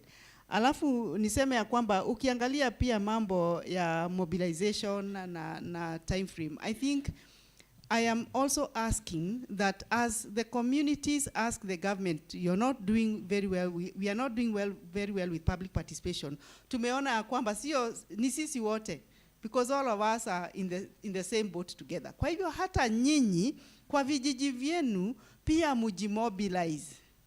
mujimobilize na mkuwe na interest ya kwamba kama kutakuwa na development kwenu ni kwa sababu pia nyinyi mnapush serikali, na mkipush muna create demand. Nataka kuwakumbusha kwa wale ambao ni wa Kristo, there was this lady who touched the hem of Jesus. Si tunajua what did she do? She created a demand and demanded, I want a healing. Na alitoka kwake akisema nikishika tu vazi lake nitapona.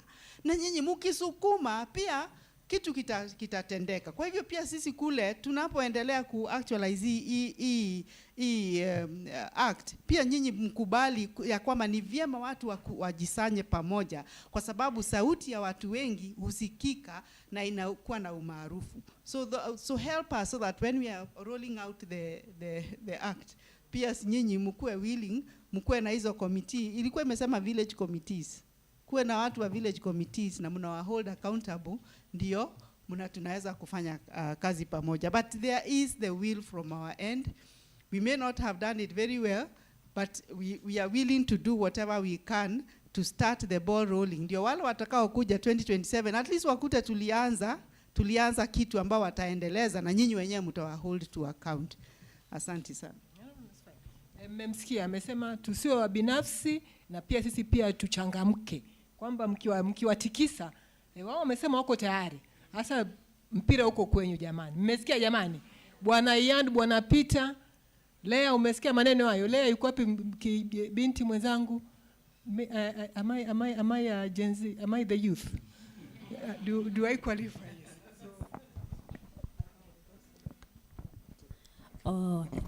Thank you.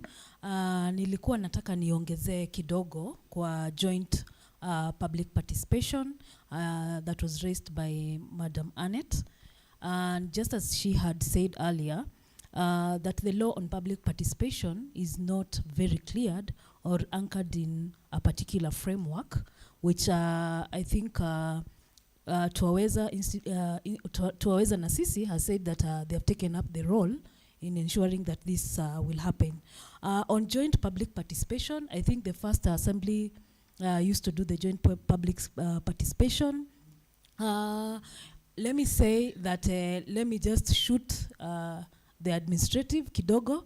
Most of this joint public participation, we are not invited as the members of the county assembly, and not that we do not want to participate. Once you invite us, we will definitely be there to be with you, and also to ensure that the priorities and the sauti ya Wananchi imesikika. So not that we are not there. If the first assembly participated, that doesn't mean that we cannot participate jointly with the executive side of the government. So I just wanted to make it clear that this is very possible. We can do joint participations and just follow the law as required. I hope, Annette, this collaboration will be tutaendelea nayo. Yes, and we talk to each other. We are supposed to be talking to each other in both arms of the government. At some point, I had Ian talking about accountability. Yes, the government is required to be accountable of all the projects that wanafanya, and usually also the national government through the Auditor General, they look at those projects that have been done or not done, and those audit reports are usually in their website. You can actually look at it, and you will see whether your county government has been accountable for the money of that particular year, and what they have been able to do and not what they have not done.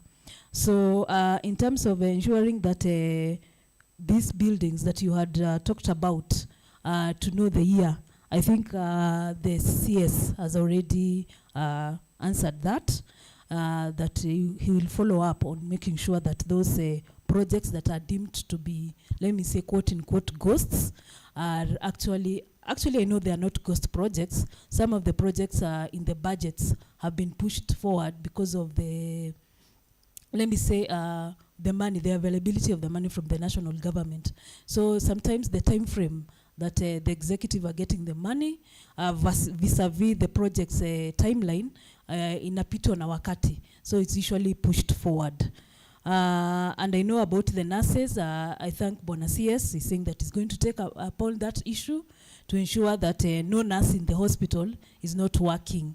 In terms of accountability, in terms of ensuring that sauti zenyu zinasikika, just as the CS has said, we as the people representative, if you tell us that there's a problem in a particular area, and I think the executive side wanatujua, we will be there in their offices, we will knock the doors, ikimaanisha hata tutainua mabango, so that to ensure that all those projects are done. And we are there with the Wananchi. Wananchi ndio walituambia na wakotupea mandate to keep the government on tones in terms of oversight. So feel free to tell your area MCA certain thing is not happening. We will be there, and they know us. Tutakuwa na wao bumper to bumper, so that we ensure that vitu za wananchi na ile matakwa ya wananchi imetimika. Thank you very much. Yeah, thanks. Yeah, I'll just start there as a research advocacy organization, and as a legal organization that really focuses on that. I would really dissuade the assembly from wanting to do joint activities with the executive, because your role is oversight. And what we suffered in 2013 to 2017 was exactly that everybody said the assembly is in bed with the executive, such that you are not able to really say that haya maoni yalikuwa ya mwananchi, nyinyi executive hamkusikiza mwananchi. So there is always that challenge, and what I would encourage is, like I saw it in Nyeri the other day, when the executive is presenting the budget to the assembly, it's not just an email sent or a document sent. They actually did like the national government. They did a full presentation of the budget.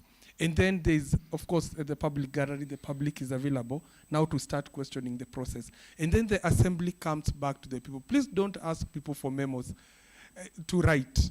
Our Wananchi hawataandika memos. So I just wanted to say that.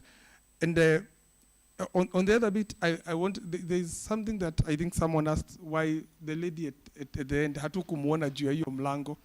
But the issue of public, yes, thank you very much. Thank you very much. The issue of public participation process. One of the studies we did in 2022 revealed that in Laikipia, only a quarter of the people who do public participation go to all the 6 public participation hearings. So you go to the ADP, you present maoni yako, una disappear. You appear when the assembly comes to us for views and you say, they did not take my views. You did not appear when the CSFP was out. You are not there to present anything for the sectors. Another person came to the CSFP and presented their views. Another person came for the budget estimates by the assembly. So we have people going for one hearing and thinking that so public participation, as the CS said, should not be a government thing. We should own it. We should say, I'm going because it's important for me. And that's what we have done in Gobit with the social auditors. They go for all the 6. And you can actually see the progress that is happening in Gobit. And I wish the Mashinani committees had done that. Together with Twaweza, we have trained 7 Mashinani development committees in the county. And I think we were with the CS in December in Guamiti, and even with the Purity. We want to train the others so that all those people in Mashinani, and they are not to be paid, let them also commit a bit to that. Finally, there is a budget for public participation, but it's called Public Participation Civic Forum, $500,000. This budget is not enough even to do that forum. I think the prioritization of how much should be invested, and this maybe we can just work together as government and as civil society organizations to just cost, how much would it cost for that forum to happen? And it's the same thing even when we look at the budget. You see some things allocated some money and say, this cannot take care of that thing that has been allocated that amount. I think we need to have that conversation more and more as we move forward. What is priority and how much money do we finally have? And finally, I want to challenge the executive and the assembly to be giving us the same documents. One of the challenge, and I know I'm seated on this side, but I'm very much on that side. One of the challenge we are having, even as we work moving forward, is that we get a document from the executive on like the budget test, the program-based budget. We get the document. We read it as Wananchi, we give our memos. When the assembly is coming for the budget estimates, the assembly comes with a smaller version. In fact, what Yano was asking is, that's a problem. There's no ghost project. But what is written in that document, it doesn't specify where that project is. But from what I'm seeing from Madam Lea, it's there. It's actually specified. So we don't have the same document. So I would encourage us, even as citizens, because we are all Laikipians, we always say, unless nipotee na ndege ya Malaysia, I was born here, I will die here. We have to all work together to ensure that Laikipia progresses together, to sikue na those differences. And because Melanin left, she told me to take care of the next session. So Purity, please go ahead and give your comments. Thank you. Thank you so much. Mine is to give the last parting shot. And I want to take this opportunity to thank everyone who has contributed in this great occasion. Let us always keep the conversation alive and let us build better county together. Laikipia ni yetu sisi wote and even Kenya at large. There is still journey ahead and I would like us to continue working together toward the shared vision. Nimesema hivyo kwa sababu tuko hapa viongozi, nyinyi ni viongozi mbalimbali. Na najua siku moja sauti ya mwananchi itabadilika kuwa mabadiliko kwa wananchi. The change, the great change that we admire to our great people. Kila ningetaka kusema, because sisi wote ni viongozi na sisi tuko pale mashinani, let us work together. Kuna mwenzangu alisema ya kwamba serikali is not made up of few people, even you, hata nyinyi ambao wako pale, nyinyi ni serikali. Na nimesema hivyo kwa sababu kuna mambo mengi huwa inaendelea mashinani, na najua viongozi sometimes they get it rough, na hata sisi ambao ni wafanyikazi tumepewa kazi mbalimbali, we also get it rough. When it comes to reporting what is happening pale mashinani, tuelewe ya kwamba we are all human beings, na hata yule kiongozi unaambia ama yule unaambia kisha ujumbe aweze kufikisha ujumbe, ni vizuri pia we report in a cool way, kwa sababu inaweza kuwa labda yule mwenzangu, just to quote, kwa sababu tuko viongozi bila kuelekeza. Kwa mfano, kuna mwenzangu ameuliza swali akiwa na ukali kidogo ya kwamba hospitali fulani haina nurses, inataka utuambie unataka watu wakufe, and maybe even you're very innocent, you don't know whether there are such things happening there. So when you report something, it is vizuri pia kuelekeza, kwa sababu kila mmoja amepewa responsibility. Kama mfanyikazi, there is no apology, lazima akue kazi na afanye ile kazi ambayo inafaa. Lakini kama kuna mtu analegea kazi, ni vizuri pia kuelezea, ndio tujue kwa nini amepewa ile kazi na hajaweza kuifanya. Vile vile whatever we are able to do within our means, tukiwa kule mashinani, let us do it. Nimesema hivyo kwa sababu nyinyi ni viongozi na najua tutaendelea kuelimisha wengine. Like the other day I got a call from one of our residents from Igomiti Ward. Ilikuwa kitu saa 2 usiku.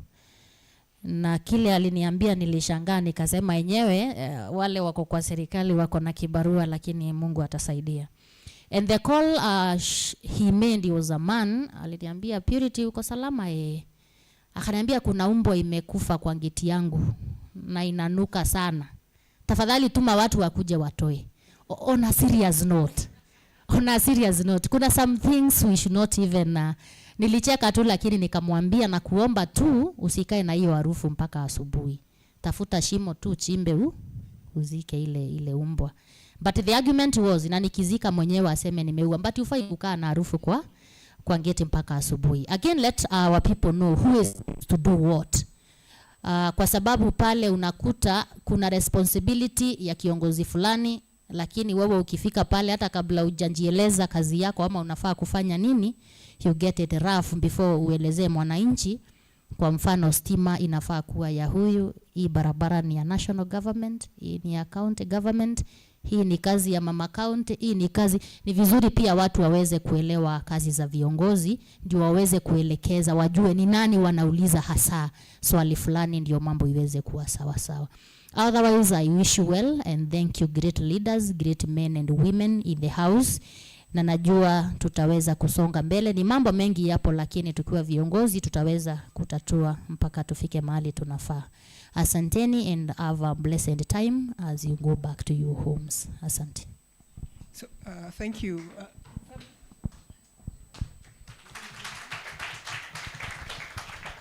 So I know we are tight on time, and I think a number of issues have been addressed, commitment have been made.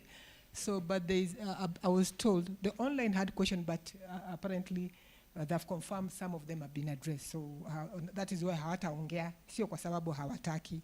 But online, hi! Online tusalimieni basi, hata kama tutasikia sauti zenyu. Online fungueni museme hi! Hi, hi. Yeah, semeni kwa all of you. Anasashia coordinate huko, alafu mtusalimia wakati tunafu. Hi! Asante. Very good. So, Bonacieux and team, we are about to wrap it up, but I've been told that 2 people, wamesema wasipoongea leo, watakufa. Wamesema they will die. So, naomba tuwe, hatutaki watu wakufe Laikipia, pesa ya matanga hatuna ya kuchanga. So, we will have the 2 people, Mose, which you had told me that umekuja kuniambia. Na sio kwamba hii mazungumzo itaisha leo, si tumekubaliana. This is a startup of the many engagement, communication, na CS na timu yake na governor wamesema the doors are open, they are willing. Sasa ni sisi sasa, na I hope mmerekodi, umesema CS amesema muda wakati, lakini sio muda wote. Msimpigie Madam Purity usiku uambie kuku wa jirani walikufa kuja atoe. Yes, so huyo mtu. Okay, mimi I'm Elizabeth from Mugogodo East Ward, and I had some questions in public participation, but they have been answered. I've been answered even the question concerning the budget, but I'm having one concern. In Mugogodo East Ward, a village known as Lokusero, we have one dispensary. For the past 5 months, it have been closed since February 18 to date because of some issues that occurred in the dispensary. But my concern is that so the CC for Health has come to Lokusero, we talked, but it just went back and without feedback. Up to date, we are still waiting. The dispensary is still closed. The Wananchi there wanaumia bado, and still mostly women. There are women who are giving birth, singi wengine wanapeleka watoto clinic, and atuna dispensary currently. And the dispensary was being used by 2 locations, that is Lekuruki and Ilngwesi location, with 6 villages. Watu wote walikuwa wana depend kwa hiyo facility. And in the same case, the facility itself, the structure, iko na cracks mingi. Also the staff houses, they are in bad condition. The public toilet have also fractured. And since the time of government Nderitu to date, maybe it has been a norm, if I may say that. They used to say we will come next month, we are coming with a contractor, we are coming to renovate the dispensary, but still up to date, they have not been renovated. And it's in a bad condition really, it might collapse anytime. Also, the fencing itself, we have our friends, elephants, they are notorious sometimes. The fencing, they have now Kwaribu fence nzima. So the dispensary is in a bad condition. Also, if I may say, we are pastoralists, but at the same time, we do some small-scale farming. But we have our friends, elephants. It has become a threat to us. Last season, we have harvested nothing, and because of those, our friends, if I may say so. So if the body is concerned, maybe the KWS, because we don't have the links, if they may come in and assist us, we shall appreciate. And those are my questions, and thank you.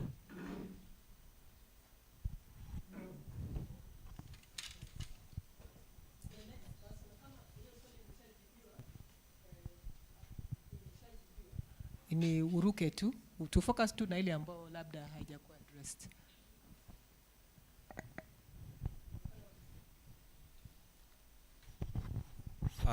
Thank you for giving me this opportunity. My name is Reverend Charles Jogo, and together with serving God as a pastor, I do serve as a civic educator, and Madam Grace Boro, who is my county coordinator.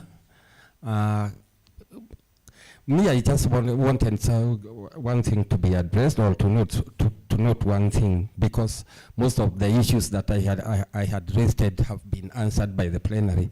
But Madam Purity said that we should look to the root cause of the problems. And one of the root causes that I would like to mention is an authentic implementation of the processes. Why?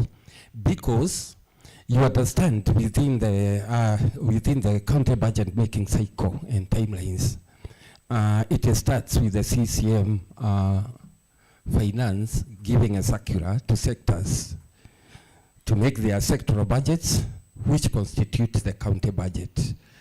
And I would like to say this because I have been with the community since 2016 as a civic educator, and I have been with the community even before 2013, before the making of the Constitution 2010, as a pastor. And the only sectoral public participation forum I have ever seen was only one done by a CCM who had doubled as a CCM and deputy governor. I just want to ask, what happened to community views collecting by the sectors, which constitute the county budget that will influence the member of public to know that what I'm participating about is authentic because I have been part and parcel in making during the sectoral budget making. I just want to make that because number one, that can be, according to my thinking, it can be one of the root causes. The other issue, I want to thank the CS for answering, because the other root cause I had noted is the level of ignorance within our community towards civic education. And we know that the Directorate of Public Participation and the civic, and we have a civic education department within the county government, that is within the executive, who have the responsibilities of implementing civic education and raising the level of understanding within the community. But that I'm not asking. I want to congratulate and thank County Secretary for giving the answer, and a very appropriate answer, that plans are in place to ensure that there is going to be civic empowerment within the community. Thank you. That was my concern. Thank you very much, Bwana Pastor. So before the CS come, I think Anthony had some response that he wants to help addressing, and then CS, when you come in, you will address or react to some of the concern raised, and then also wrap up some of the engagement or maoni uliyoyasikia. And then we'll have our country lead for advocacy and engagement also wrapping up for online team, and then tunaweza kwenda lunch. So we'll be done in the next 15 minutes. Thank you. Thank you. I just want to comment two things. One, Annette spoke of gender issues, and it's only fair that when we are preparing policies, Madam CS has talked of water policy, climate policy, let us try to engender those policies. When we talk of water, being affected by water are women, so it's only fair we engender that. And another thing also picked from the citizens about mobilization.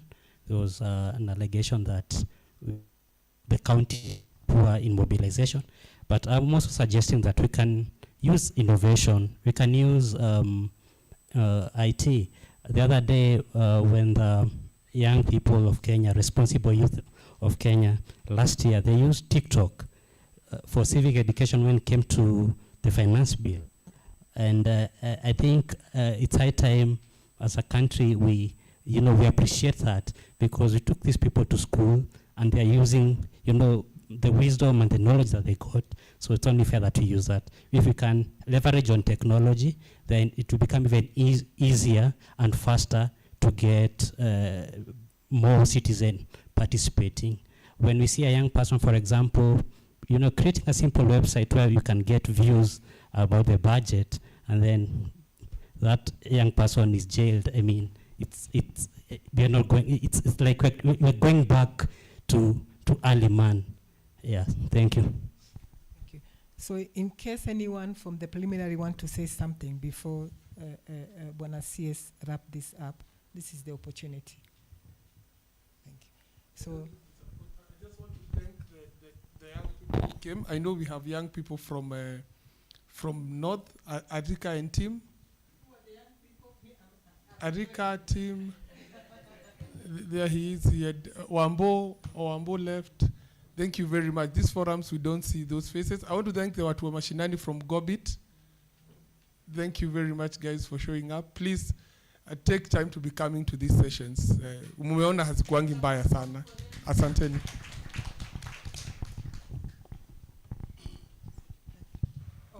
Yeah, my last take is wakati tunaenda public participation, and this goes towards watu kuji-organize vizuri, you also need to take notes. Because somewhere between the executive public participation and the participation by the assembly, things change. And you want to track to know where did they change. Yeah, where did they change? I have seen, for instance, in Makueni, when you're doing the budget, for instance, they would submit their requests in written and say, this is what we agreed you will do. It becomes something.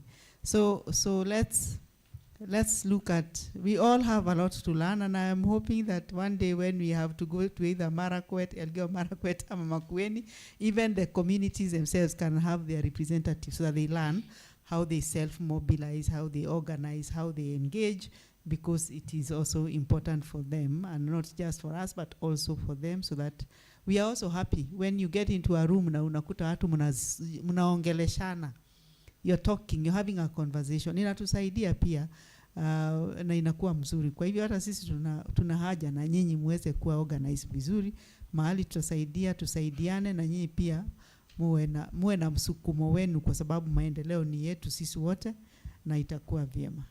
Asante. Thank you, Madam Waziri. Thank you very much.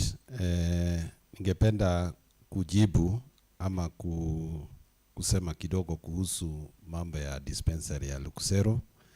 Nimepata kujua kutoka kwako kwamba waziri alikuja na kwamba aliweza labda kuangalia yale matatizo ambaye mko naye. Ningependa tu nichukue hilo jukumu kama langu. Mimi nitaketi chini na waziri, nitaweza kujua mahali tumefika kama serikali, ni nini mahali kidogo tunaweza kusaidiana kimawazo, ndio tuweze kuwasaidia tukuamue hiyo shida iko upande huo wenyu. Tunaomba msamaha kwamba tumechukua muda mrefu kabla hatujaweza kuwatafutia suluhisho. Hiyo si sawa, lakini tunakuhakikishia tutachukua hatua na hilo jambo tutalisuluhisha, na tutakupatia pia time frame ambaye itatuchukua ndio tuweze kutatua hilo jambo, na ikiwezekana tutakuja pia mpaka huko na waziri ama idara ya afya. Kitu kile kingine ningependa labda kusema ni kwamba mchungaji nimesikia ana ufasaha wa vile tunafanya mambo ya budget. Anajua mahali budget inaanza na anajua utaratibu ambao budget hufuata. Na hilo ndilo kitu ambacho tungependa kila mtu aweze kuwa na kuelewa namna hiyo vile anavyoelewa. Kwa sababu wakati sisi wote tunaelewa, inakuwa ni vigumu sana kukudanganya wewe. Nikienda kupiga kona kidogo utakuwa unasema hapana, sheria haisemi namna hiyo upande huo. Kwa hivyo nataka kuchukua fursa hii kumpongeza mchungaji kwamba ameweza kuwa na hiyo kuelewa. Na ningependa pia kuchukua jukumu nimuulize atusaidie mahali ambapo ako kuweza kujulisha wengine, tuweze kuwa na wengi ambao wanaelewa vile pia yeye anavyoelewa. Waziri leo amesema kitu cha muhimu sana, kwamba hata nyinyi kama communities mahali mnatoka, mnaweza kuchangia pakubwa sana kwa kusaidia mahali nyinyi mnaita nyumbani, na yale maendeleo ambaye mngependa yafanyike pale, na kuwa na vikao vyenyu kivyenyu kabla tuende kwa vikao via public participation.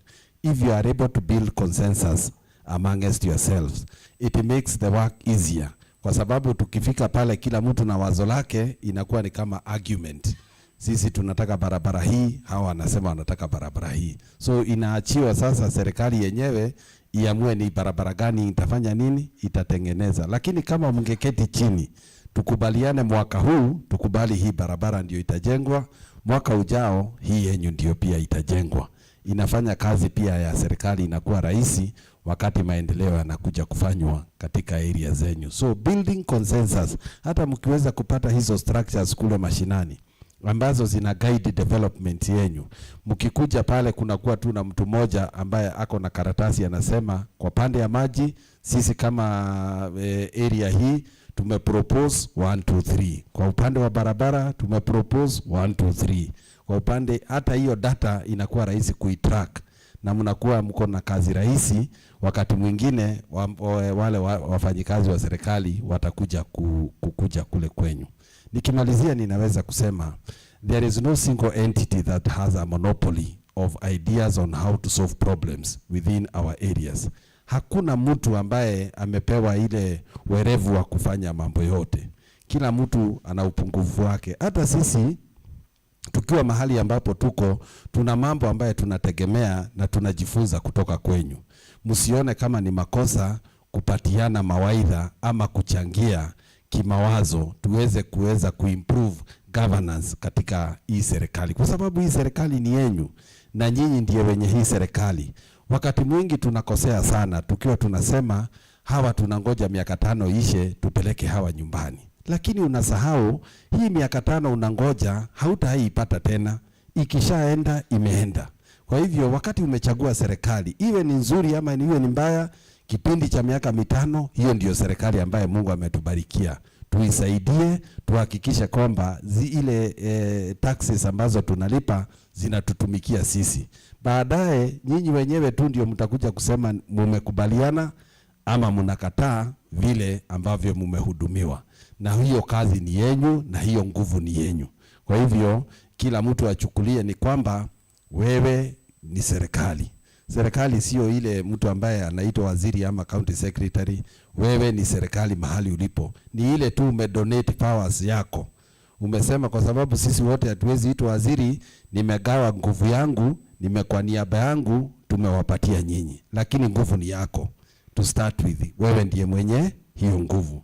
Kwa hivyo mimi nimeshukuru, nimeweza kujifunza, nimeweza kuelewa na nimeweza pia kunukuu mambo kidogo ambaye mumeweza kusema hapa. Niko na uhakika angalau kuna yale ambayo tutatimizia na kuna yale ambaye tutahakikisha kwamba yameweza kuangaliwa, na tumeweza pia kusema kwamba kwa kauli moja tunaangalia tuwe na mkutano mwingine wakati mwingine ambao utakuwa na improvement kutoka kwa huu mkutano. Hawa watu wataweza, wametupatia data, wametupatia maoni kutoka kule mashinani. Hiyo maoni sisi tumeyachukua, tuitumie kufanya improvement na tuitumie kufanya mipangilio ya kazi ya serikali. Na mimi nawahakikishia hiyo tutafanya. Hiki kikao cha Twaweza kwanza kilifanywa na governor wetu.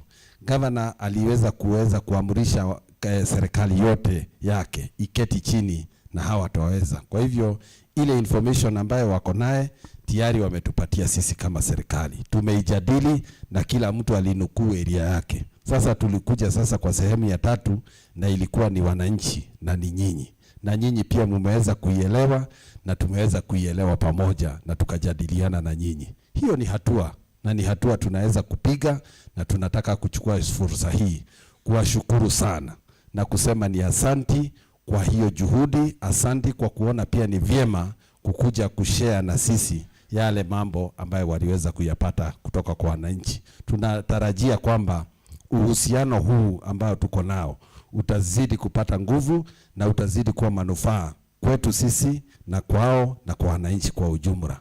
Mkirudi kule nyumbani, nendeni na salamu zetu na tunamuombea neema za safari. Mwenyezi Mungu awabariki, awalinde, awatende mema, na zaidi ya yote Mwenyezi Mungu abariki kazi ya mikono yenu. Asanteni sana.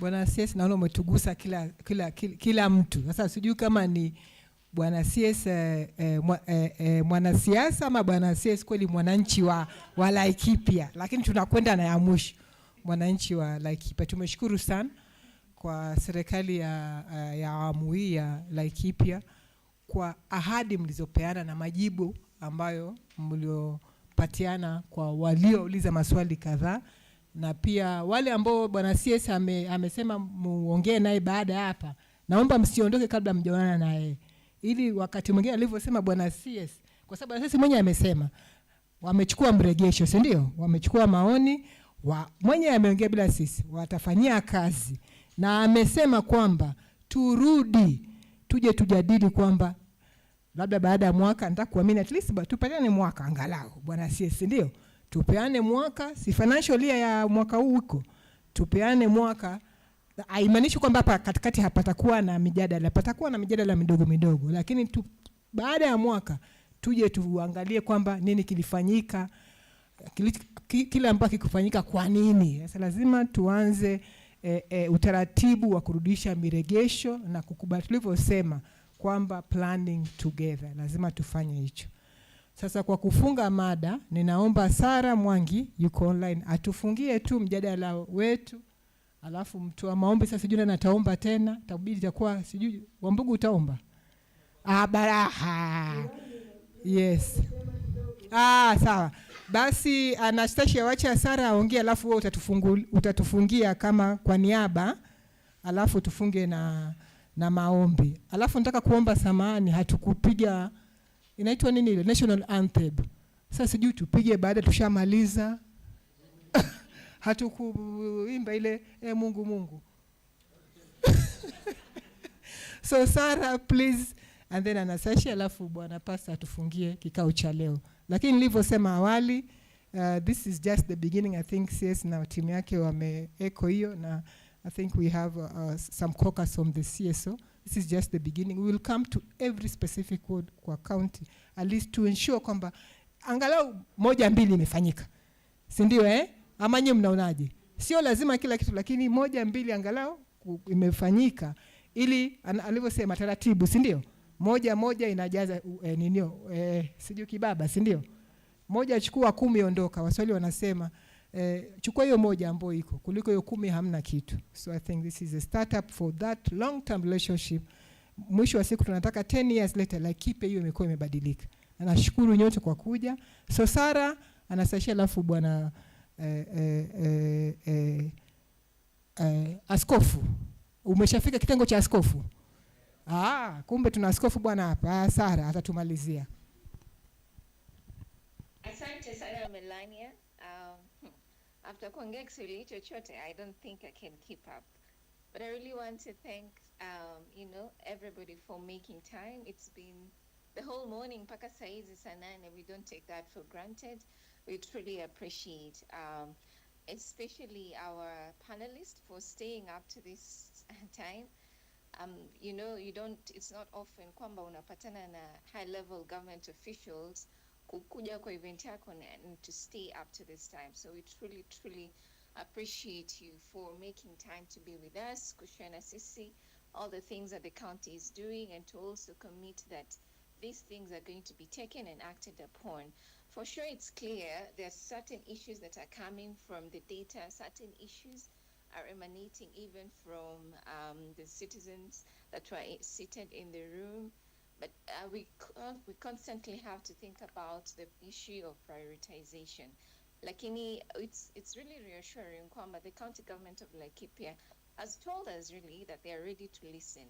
Na wananchi wameambiwa kama there is an issue that is bothering them at whatever place they are, at what level, at sub-county level, anywhere. We have the CDA ambayo tunaweza convey our grievances to, and if you feel these issues have not been tackled yet, then we are free to bring them up to meetings that are happening and organized by the county, so that action is taken to ensure that these issues are addressed and citizens are content in the way that the government is delivering. One thing that we've also learned is that there is a Public Participation Act for Laikipia County, but the problem with that act is that it needs to be operationalized. So kazi kwetu, the county government, the stakeholders of the county government, and the citizens, to ensure kwamba we are operationalizing this so that this act serves us to ensure that there is a continued improved meaning public participation to improve service delivery for the people of Laikipia. But the other thing that we have tackled with a couple of times, and it has emerged from a number of us, is the issue of cutting costs for public participation and whether it is really doable within the law to have a public participation for the executive and the assembly. And would that compromise the role of the county assembly when it comes to oversight?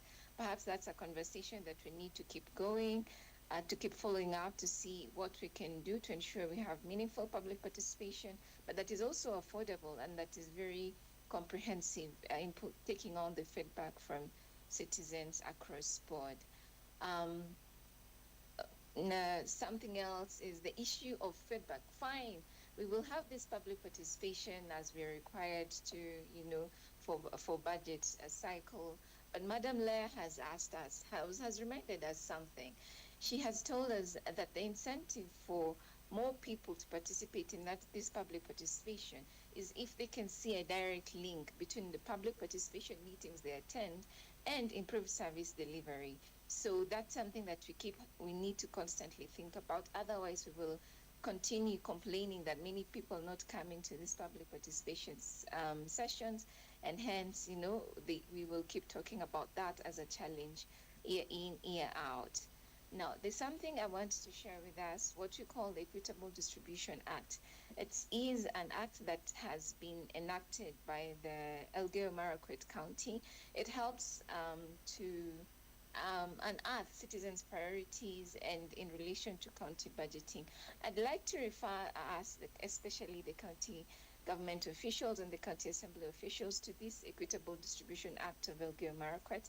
It could give us an idea of what to do when it comes to citizen priorities versus this, shrinking county budgeting, county funds as we continue to see. The other thing is, our commitment to continue engaging with the Laikipia County. That has already been expressed, but also something to look forward is the intervention of the PAR. This is Participatory Action Research, which we are intending to partner with Laikipia County to ensure that the citizens, when they unearth these issues, they are able to be channeled into the county planning to ensure that county planning and budgeting really takes care of citizens' needs when they come up. One of the things that I'm taking away from this session today is a saying or a quote from the Sears that said, public participation is the heartbeat of sustainable development. And so it's upon us to ensure that it is working, and it is working to ensure sustainable development and improved service delivery for our people of Laikipia County. I want to thank you so much for sparing time and also for, continued genuine appreciation of this collaboration with Teresa, but most especially, I believe, with organizations like Pathways as well as Hand in Hand Eastern Africa. We thank you, and this does not stop here. Please continue engaging with us. Follow us online at Teresa Kenya, but also continue with the conversation. Hashtag Sauti za Wananchi. We really, really thank you and truly appreciate and look forward for what the future looks like for us and the people of Laikipia, especially. Sisi ni wamoja, Laikipia ni yetu, na mambo ya Laikipia yanatuhusu. Thank you so much, and I wish you all a lovely, lovely afternoon.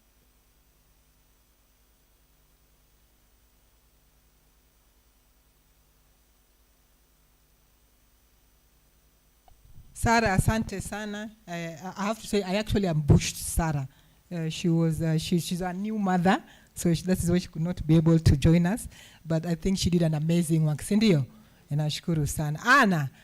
Anastasia, naomba basi tufungie mjadala kutoka kwa upande wa Tanzania jamani. Alafu msalimie na Mama Suluhu. Kabisa, kabla ya askofu hajafanya maombi ya kufunga mkutano wetu na wote hatujaenda kula chakula cha mchana, naomba uniruhusu kwanza niwapongeze Wakenya. Najua hapo tupo Laikipia, lakini tunawawakilisha Wakenya wote. Kama nilivyosema awali, tuwaweza tunafanya kazi Tanzania, Kenya na Uganda. Na niseme ukweli, kwenye masuala ya public participation, ukiangalia nchi hizi tatu, Kenya mnajitahidi, mnafanya vizuri sana. Kwanza ninyi ndio ambao mna constitutional backing ya public participation. Tanzania sisi kwa kweli bado tunasuasua kwa sehemu. We are lacking constitutional requirement, lakini kuna reforms kidogo ambazo ni donor supported initiatives lakini hazifanyi vizuri sana. Uganda wao wana recognize public participation lakini in practice na iko controlled kidogo top down. Kwa hiyo Kenya ni wapongeze, hata takwimu zinaonesha ya kwamba ushiriki wa wananchi wa Kenya kwenye budget na planning participation ni mzuri. Sisi kwetu ni kama 20%, wakati Kenya ni karibu 59% ya Wakenya wamesikia na wanashiriki kwa sehemu na Uganda pia ni kama 30% ambao wanasema wamekaribishwa na wameweza kushiriki. Lakini hata kwenye matumizi ya teknolojia kwenye public participation Kenya mnafanya vizuri. Wenzetu mna digital civic tech tools ambazo zina enable feedback na transparency. Sisi kwetu Tanzania na Uganda kidogo bado. Na hata kwenye gender umesikia hapo, Wakenya mnajitahidi hata kwenye ushiriki wa vijana na marginalized groups. Kwa kweli niwapongeze, mnajitahidi. Sasa mfahamu tu ya kwamba hizi pongezi hazimaanishi ya kwamba sasa tuone sisi ni giant, lakini tuendelee kufanya vizuri zaidi, kwa sababu most of us are learning from you. Tunajifunza kwenu, na huwa tuna utaratibu wa kuchukua mambo mazuri. Kwa mfano kama hapa tunachukua mambo mazuri ya Laikipia na tunayajadili ndani ya Tuwaweza na kuona tufanyeje kutumia mifano ya Laikipia Tanzania na Uganda.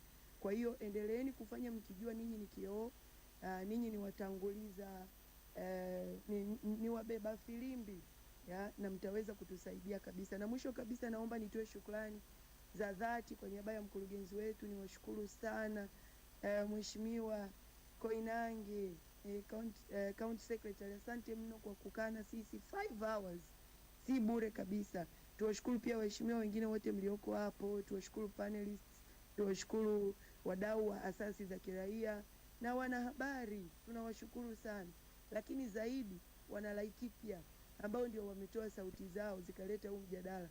Huu mjadala usingekuwa na maana, kwa Kiswahili tunasema usingekuwa na mashiko, kama tusingekuwa na hizi sauti za wananchi. Na tumesikia wananchi wanasema vyuma vimekaza lakini tunaelewa vyuma havijakaza kwa wananchi tu, bali kwa sisi wote.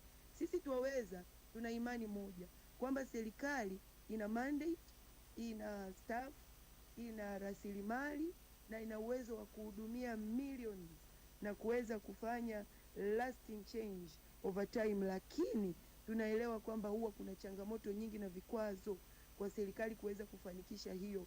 Sasa sisi huwa hatuji kama watu tunaonyoosha vidole kwamba mmekwama hapo. Sisi tunaamini ya kwamba tukishirikiana na serikali tukaweza kufanya initiatives ambazo ziko centered on people, ziko centered on purpose, ziko centered kwenye innovation, kwenye collaboration kama hii, lakini pia ziko centered kwenye kusikia sauti za watu, basi tutaweza kudeliver matamanio ya wananchi. Na ndio maana mnaona initiatives za Tuwaweza ziko contextually rooted, lakini pia ziko strategic na ziko informed na evidence, na tunajitahidi sana kujenga trust na kuhakikisha evidence zetu ziko very trusted na zinatafakarisha, lakini pia zinatusaidia kufanya kazi kwa pamoja kwa njia ya empathetic. Mama amesema hapo, unajisikia vibaya, mtu anakupigia simu, njoo utoe hii mbwa nimekufa hapa kwa geti yangu, au mtu ananyoosha vidole kwamba ninyi mmeshindwa kufanya hii, mnataka watu wafe. Kwa hiyo tunajitahidi kuweka mahusiano ambayo ni empathetic, ili kusudi mwisho wa siku tuweze kufanikiwa kujenga East Africa yetu. Na mwisho kabisa niseme asante sana kwa niaba ya mkurugenzi wa Tuwaweza na wana Tuwaweza wote, tunawashukuru sana. Tumeondoka hapo na changamoto, county government mmeondoka na changamoto, sisi tumeondoka na changamoto, media pia wameondoka na changamoto ya kugeuza hizi charts ambazo wamepresent Dr. Sierra kwenye hadithi, simulizi, stories ambazo wale grandmothers wataelewa, wale our cousins kule mjini wataelewa. Na pia wananchi tusichoke kushow up. Tusifikiri kwamba kushow up kwetu kunatumika kama rubber stamp. kuna maana kubwa tukishow up, iwe ni online, iwe ni kwenye baraza ya popote pale. Let's keep showing up, inajenga sana na inasaidia. Baada ya kusema hayo, nawashukuru sana Melania, na ninaomba sasa tumruhusu askofu kutuombea tunapokwenda kula chakula cha mchana. Asanteni sana. Jamani, makofi kwa Anastasia. Anastasia, wana Laikipia wanasema wanawashukuru sana nyie, Tanzania, Uganda, watu wote waliohudhuria kutumia digital platform. Namuona waziri Ruth anafurahi sana kwa sababu iko ni kitengo chake. Lakini wanasema moja kwa moja maneno hawakuelewa, lakini ujumbe umewafikia, sio? Wanasema wamesikia changamoto nini, dukuduku nini, wamesema haina tatizo. Wamesikia kwamba pamoja inawezekana, ndio waliosikia hiyo, lakini wanashukuru. Tutawatafsiria baadaye. Sasa naomba nimpe Bwana Askofu atufungie mjadala leo. Mnasema mnataka ati tuimbe Mungu. Wamesema hapa siku nyingine. Bwana Askofu, naomba utusaidie ku Asante madam kwa kunipea hiyo nafasi. Pengine utasikia ninaitwa askofu, na Biblia inasema enendeni kwa mwangaza, si ndivyo? Yeah, me I'm Reverend Charles Jogu, serving God with the Pefa Church. My area of work iko Solio 3. Bwana asifiwe. Lakini my residence iko mahali kunaitwa Mirera, in the Githo ward of Laikipia County. Na lakini hapa kukuja kwangu sikukuja kwa cheo cha mchungaji. Nilikuja kama civic educator representing Uraia Trust, kama vile nilisema, ambao mimi ninafanya hiyo civic education hapa Laikipia East ama chini ya Madam Grace Buru ako hapa. Tafadhali madam, wacha tu ujulikane nisionekane. She's my county coordinator na I'm serving under her. Si ni vizuri kwenda kwa mwangaza? Kwa hivyo tuombe. Baba, katika jina la Yesu tunasema ni asante kwa kuwa nafasi zote ambazo sisi hupata huwa tunapata kwa neema yako. Mungu, tuwakushukuru kwa vile ulipatia organization ya Twaweza maono ya kuleta mambo haya tuyajadiliane, ili yakawe ya manufaa kwa watu wako, na Mungu wetu yakakuletee sifa na utukufu. Twaomba Mungu wetu kibali na neema yako ikatembee pamoja nasi tuendapo kutekeleza kila mtu jukumu lake, kama ni county government, kama ni Twaweza, kama ni sisi ambao ni participants. Mungu wetu, ninajua hakuna jambo wewe unafanya bila sababu. Hivi sasa kama vile mtu wako Suleiman alisema ya kwamba wekeni mipango yenu yote mikononi mwa Mungu na nyinyi mtastawi.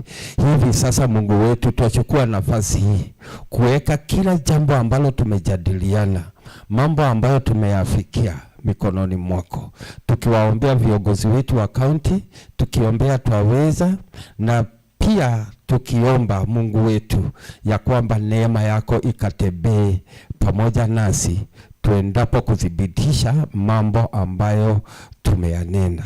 Hivi sasa tujikabidhi mikononi mwako hata safari zetu, kwa kuwa wewe ndiye mlinzi wetu. Maana ni katika jina safi la Yesu Kristo aliye Bwana na mkombozi wetu tumeomba na hata kuamini. Amen. May God bless you all.